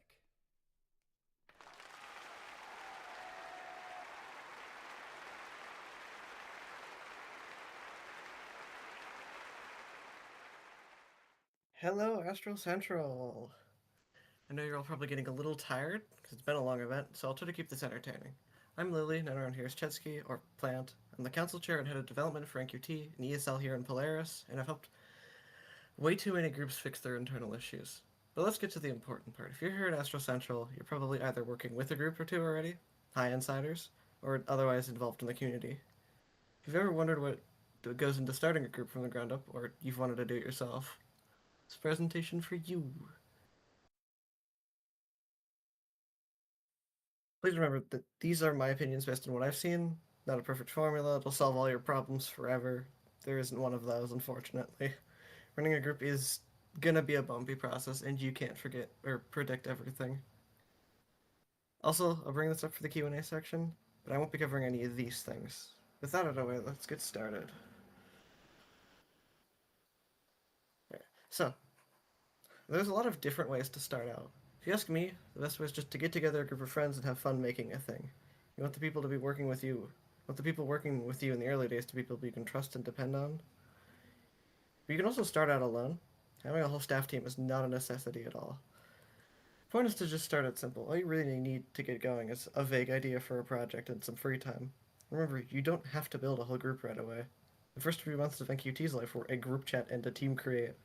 Didn't even have a name for a while. Eventually, the time will come to start giving things more structure, though. If I had to pick one issue I've seen more than anything else with groups starting out, it's this. Early on, you really don't need a complicated staff hierarchy because you're not going to have many staff. Bigger, complicated structures also tend to cause infighting and drama. I've seen it a lot of times.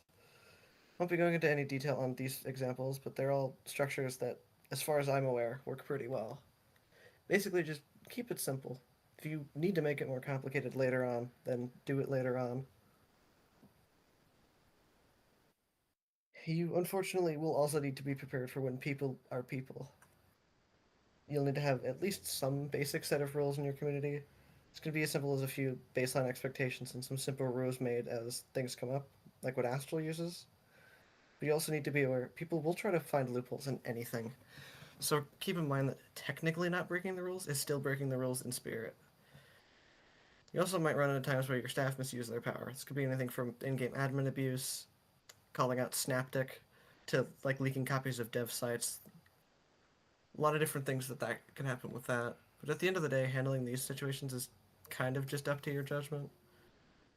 If you think a member of your community or of your staff team is making it a worse place or making things not work the way they should, it might be time to have a talk with them, or if it keeps happening, remove them.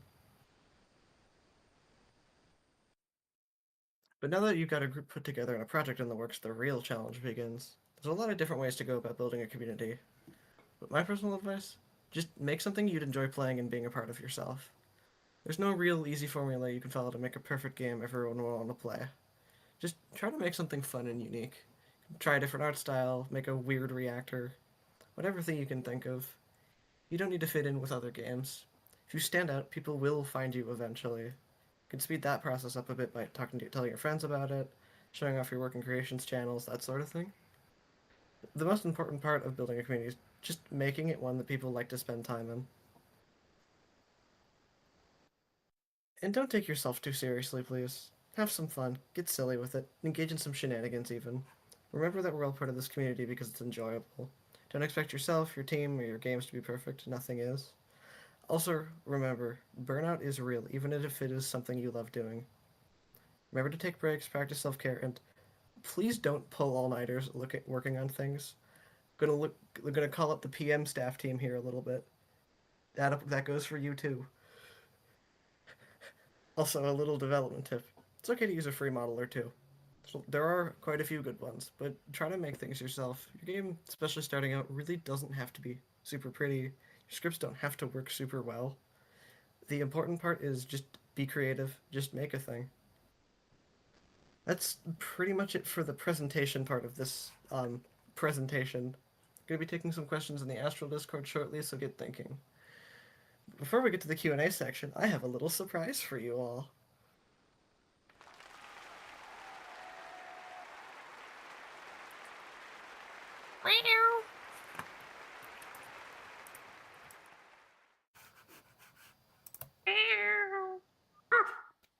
You are not a cat.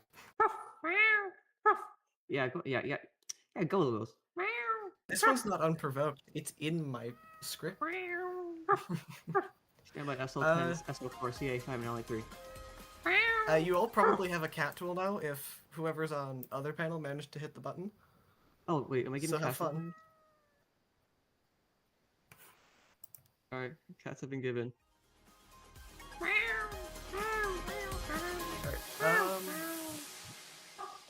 Alright, 30 more seconds, and then we can move to the Q&A section. Say my SL10, SL4, CA5, and LA3. Oh, you... Don't care. I don't care.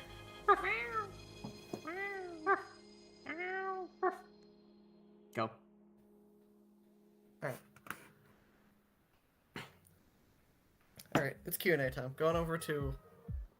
I don't know what the Q&A channel is called, actually. But the Q&A channel, and send in your questions.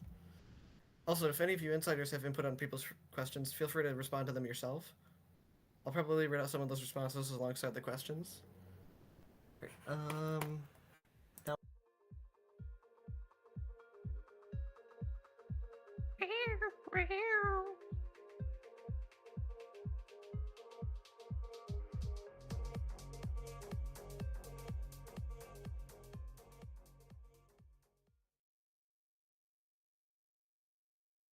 One moment, please. I am trying to find the Q&A channel.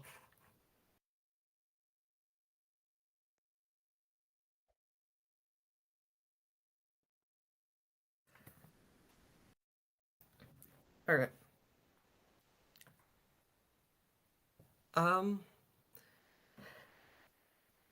I have no idea how to pronounce your full username, but your nickname is Cosmos.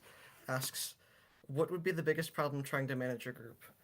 If I had to pick one problem that I run into more than anything else, I'd probably just say time constraints, because especially in this community, a lot of people are still in school or what have you, so especially into the development side of things, it's going to be hard to find times when everybody is able to talk at the same time. You're not always going to be able to predict activity, things like that.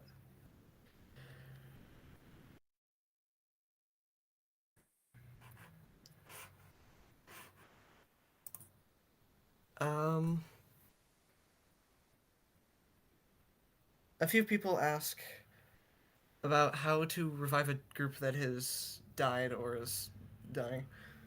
Honestly, it really depends on why a group's going. If it's just because it's off season, then maybe coming up with engagements, having events that are scheduled on like weekends and things, times when people are available. And honestly, just in general, even in the more busy seasons, finding times to do events, engage your community, things like game nights, even if they're not in your game, are a good way to get people to participate more. Membership for Discord servers asks, the real Llama the Wolf asks how to get members in their Discord server and keep it active. Honestly, just put the Discord server in your social links and do things in the server. Again, like things like game nights, community engagement. VCs are a good way, especially in smaller groups.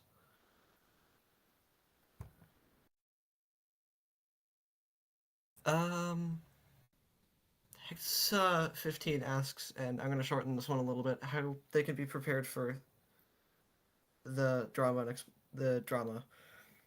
Honestly, good way to do that. Just have some plans for yourself if things happen in your group.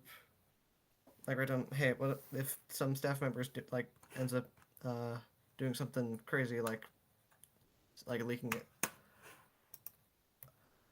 like leaking a dev site or something. What you're going to do in that situation, that sort of thing.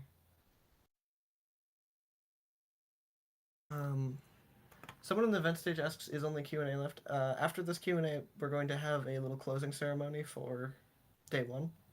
But beyond that, yeah.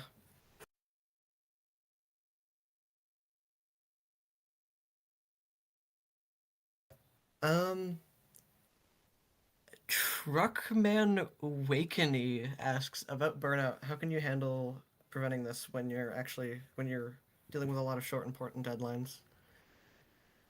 That can be difficult, but the strategy I'd say is either make sure that make sure that you're not doing all the work yourself, especially in a larger group, and well, one, try to avoid getting in a situation where you have those short deadlines. Work on things early, like if you're going to participate in AC26, maybe start your booth when you get invited rather than waiting until a month before the event. I know I'm one to talk because I submitted the last booth, but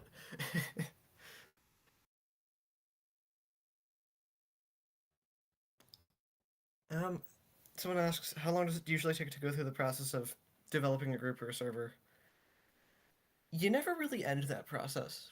You start out, you make a thing, and then you progress forward, you learn things, have problems and fix them, build up your game, build up your community, and the process keeps going. Even Even big groups like QS that have been established for years are still improving and changing.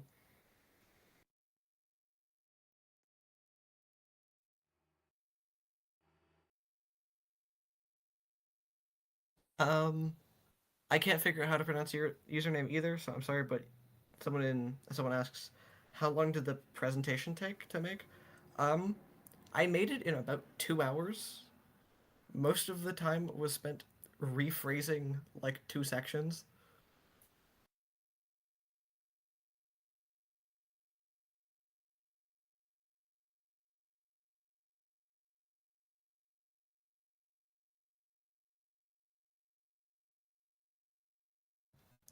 Um, Little Spark Vexel 4 asks, how do you make a delay on your good game without your community going insane? Just give them updates on things, like make little announcements, post sneak peeks about, hey, here's what we're working on, here's the progress we've made. Like, show them that you're still working on the game. That's the biggest thing that leads to communities going kind of insane, is when they don't know that the game is still being worked on or not. For example, Silksong, where we had basically no news for years and the community went absolutely insane.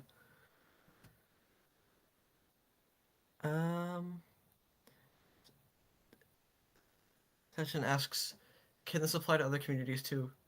Probably. I'm sure this can apply to communities even outside of the sci-fi community, though it's mostly tailored to communities in this area. But a lot of this advice could be applied to even outside of Roblox. If you're like making an indie game of some sort. A few different people have asked, like, how can they build up the popularity? Just make a thing that's fun. Show people it exists and play it. And sometimes a good thing to do is just play your own game when there's people in it. Engagement with the community is a thing that helps a lot with making your community not feel like you're dead.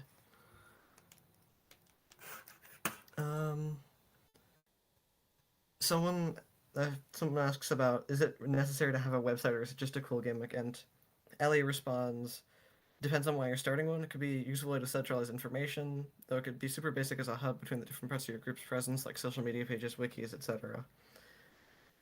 Yeah.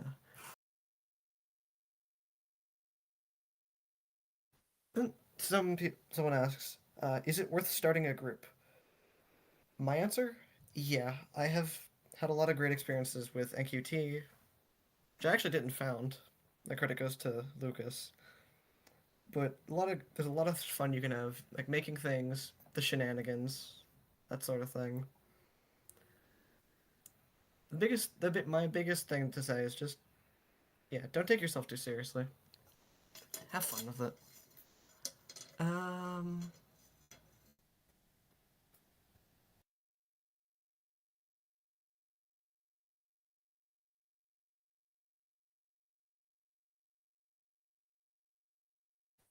Apollo asks, if you don't mind me asking, do you have any examples of what not to do when starting a group? Yeah, actually.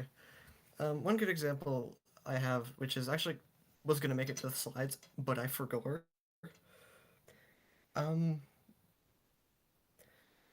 Don't make for your group structure. Just start with a couple roles. You don't need many.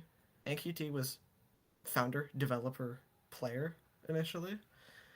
And especially don't go looking at the big groups and copying their structures, because those structures have been built up over years and years of growth and are designed for their big staff teams.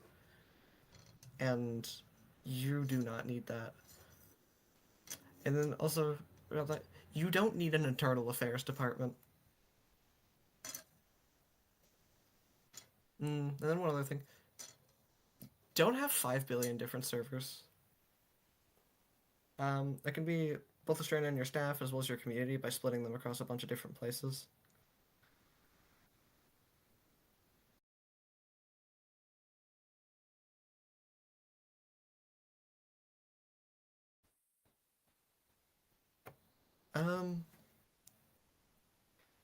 So, as a player, I find it sometimes hard to find a game. How as a dev can I get players to find my game? Honestly, just when you're starting out small, you're going to be hard to find through search and things, so just post links in places that allow it, of course.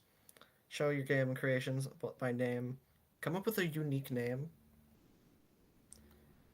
Because if you call your game, if you have the 7 billionth insert word here computer core, no one's gonna be able to find it.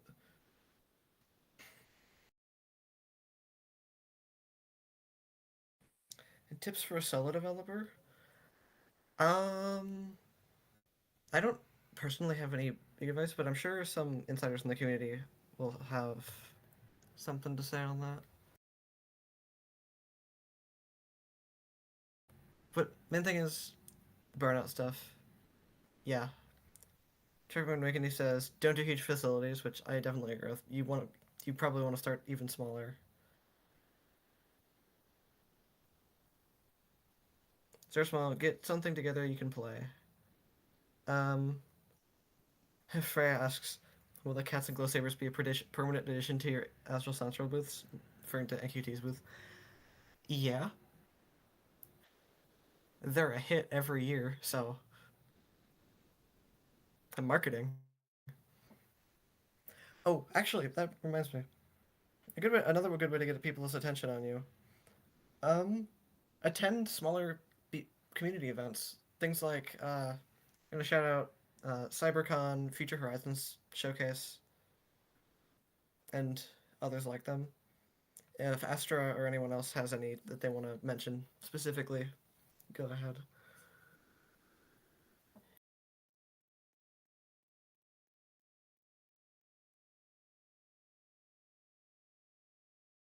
Best way to involve the quality of or best way to improve the quality of a current game. I would say find the things that your community has issue with, like gameplay mechanics that tend to be either avoided or complained about often, and then look into how that can be improved. Do be aware that your community is not always right about something being an improvement. They'll think it's going to be better, and then you release the update and it's like, oh, this actually sucks. So someone asks, is there any benefits of creating an actual Roblox group? It can be really useful for organizing your games as well as working with like organizing collaborators when your team gets more complicated. But early on, not necessarily. It also helps with branding, of course. Is a good game the only way to attract people to a group? Oh, not at all. There's a lot of different ways to find a community. Again, just like put yourself out in the community, have people become aware of you.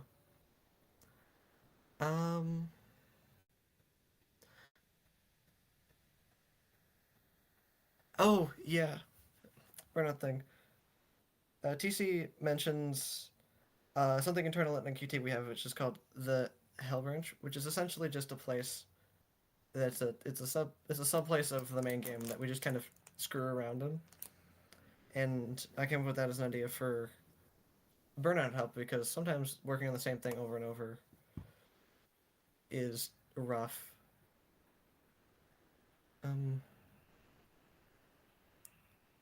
Yeah.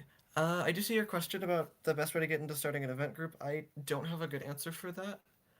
I would save that question for the Astral Polaris staff Q&A. That'll have people better answers. Oh, no, you're all good.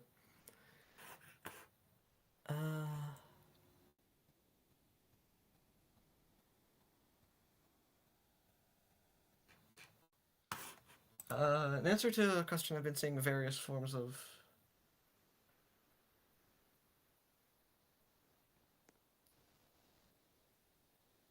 just generally people talking about dealing with drama.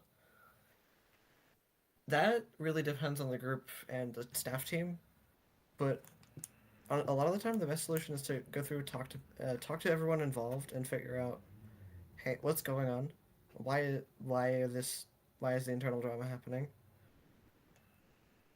And what can we do to improve it? Sometimes that might end up being removing a staff member because that does just happen sometimes. Or sometimes that just means like, hey, some community member who doesn't quite understand the rules and needs to have like a couple minute DM conversation with somebody. It just depends on the situation. And looks like we're starting. Yeah. I'm getting some calls in Polaris saying everyone's getting real tired, so I'm gonna start getting ready to wrap it up. I'll answer a few more questions, and then we can go through the closing words.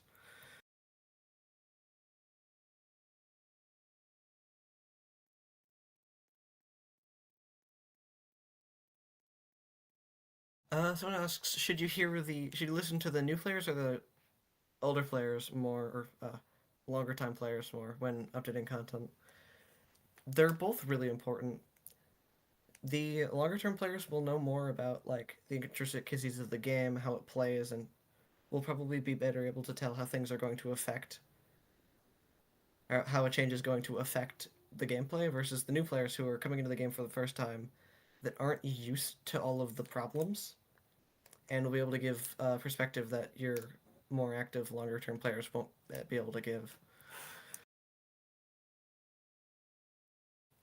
Best way to start, or best place to start. Honestly, I would, depending on if you're having a big community, depending on if you're planning on having a game that involves a lot of like in-game communication, things that would have voice chats.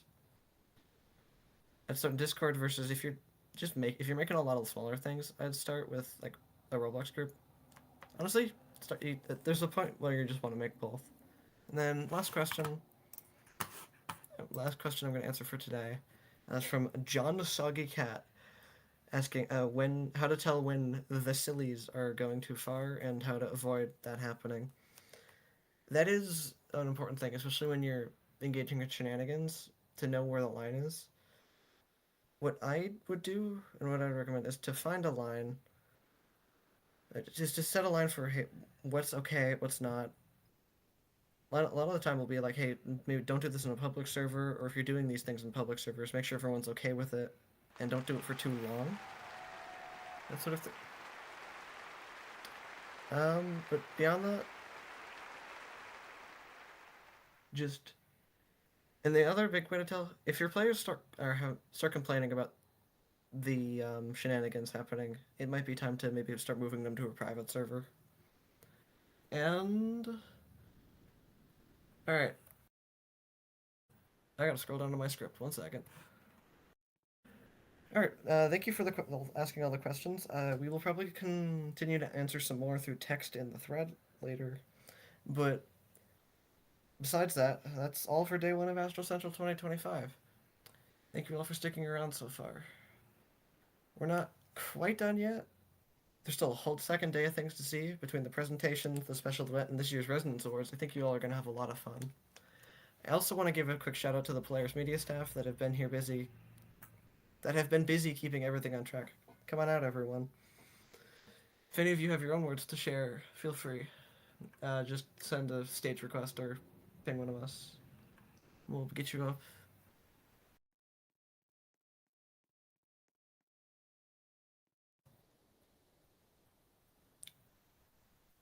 Okay.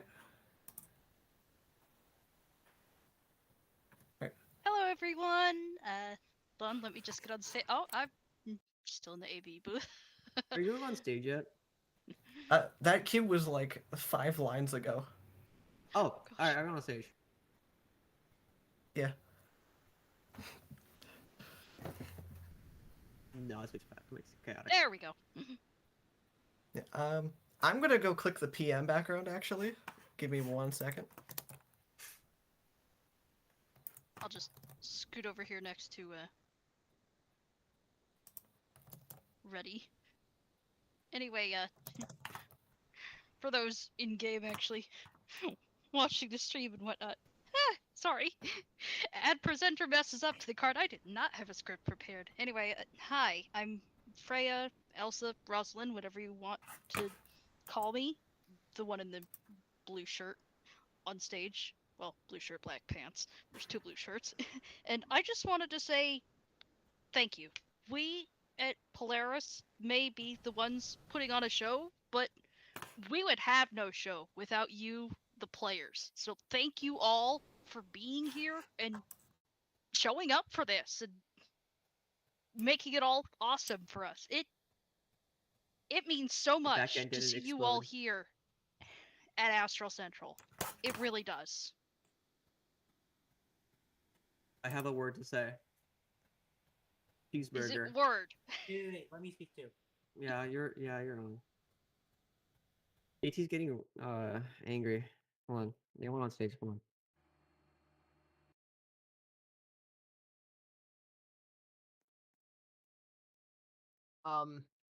I'm JT. I'm in one of the insider relations people and event ops people. Just it's my screw you. Just wanted to my first event being able to be a part of the team.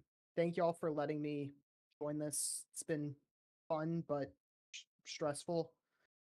And I can't wait to see y'all for an even better day too.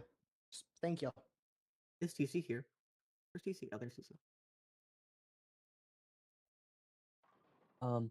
I just want to say thank you all for attending today. I know we had some technical problems, but your continued support really has made our day. And just a short note, tomorrow I hope will even be better, and I'd like to see you all back here tomorrow. Thank you for attending.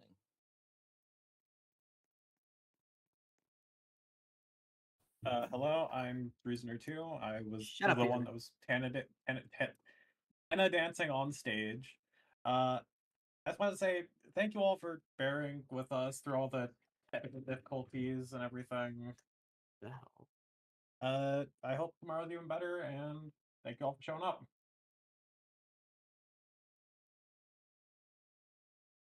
My name is Optical Delusion. I am the voice announcer for the VEC this year. I am a first-time draft onto the team for AC 2026. I would like to thank all of you for visiting, and I would like to thank Polaris Media for giving me the opportunity here. I've mostly been squirreled away in the AV booth, but it's been a fantastic show already. We've got a lot to look forward to. Thank you all for attending. I forgot this thing was on. Hi, it's me, Astra. Yeah, behind the scenes, I have not been feeling too great, unfortunately. Good. Sorry, but thanks for tuning in to day one. Means a lot, considering just how much of a organizational nightmare this has been. Yeah, Yeah. could we please all get some applause for Astra, who is literally hosting this while sick? No. I Side note, have not if you put guys everyone want on the presenter list, so we're not all getting replicated. But tune in on the stream if you're not already. Or if ask you for- guys want to see like, yeah, go ahead. Sorry. Also, I believe Reddy is trying to get on the stage. Here is some game statistics for today.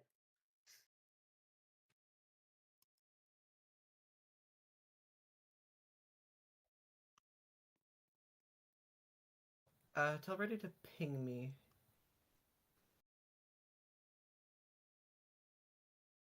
All right. Well, I think I'm gonna go ahead and call it a day for the stream here for day one. Thank you all for watching. We will see you again same time tomorrow for day 2 of AC 25 Constellation. Thank you all for joining us, and see you then. It's going to be silly. Bye, everyone. Yeah, Rick wants to say something. One last thing. Hi, it's Winter again. I just wanted to thank everyone for the support, and I love y'all. Have a good night. Cheeseburgers. All right. Make sure you get some sleep, by the way. That's sure. That goes for you two in the audience, not just us in PM. Yeah. All right. Hi there, my name is Reddy, and I'm part of the Insider Relations team. Like most of the people, I was on the... I didn't say you had to sleep after the event. I just said whenever the next time it's time for you to sleep is. Like Ray, Florida, and Roslyn here, I was actually hired onto the team this year, and I'm actually glad what a turnout it's been. It's been amazing. Like, I can't express how glad I am to be part of this team, and all I gotta say is thank you all for coming, and I know this is Astra's line, but for Astra, add Astra. Sorry I had to. That's Woo! I'm thinking he's too sick to do that. Yeah, yeah. We got you, Astral. 30 seconds. True. Send. Are we wrapped? Alright. We're good? Yeah, we're wrapped. All right, silly time. Okay, cool. Silly time. All right. Minor spelling that's officially mistake. the end of day 1. God, dear God, dear God, dear God, dear God, dear God, dear God, dear God. Did someone just snap the call? Oh no. Shit, shit, shit, No, shit, shit. Snaptic, everyone on stage, I think. Oh God, I'm trapped. I'm trapped. I'm trapped. No. It's fine, I'm trapped. Oh god, did someone pull out the wild card? Someone did Snaptic everyone. Oh, hell no.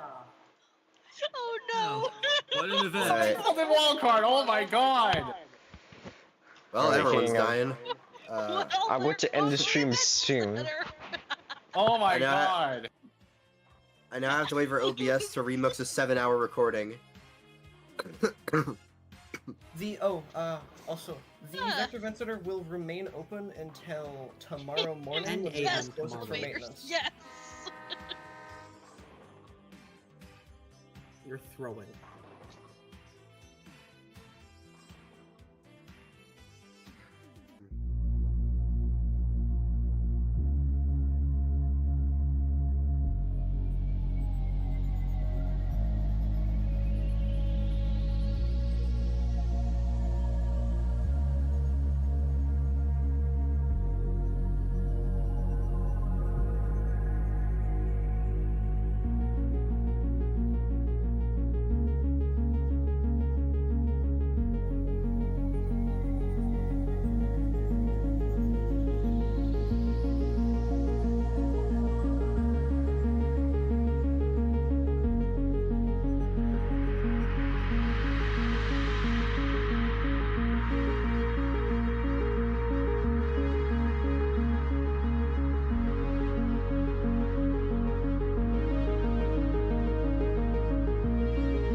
That is a wrap for today. We will see you tomorrow at Astral Central 2025 Constellation Day 2.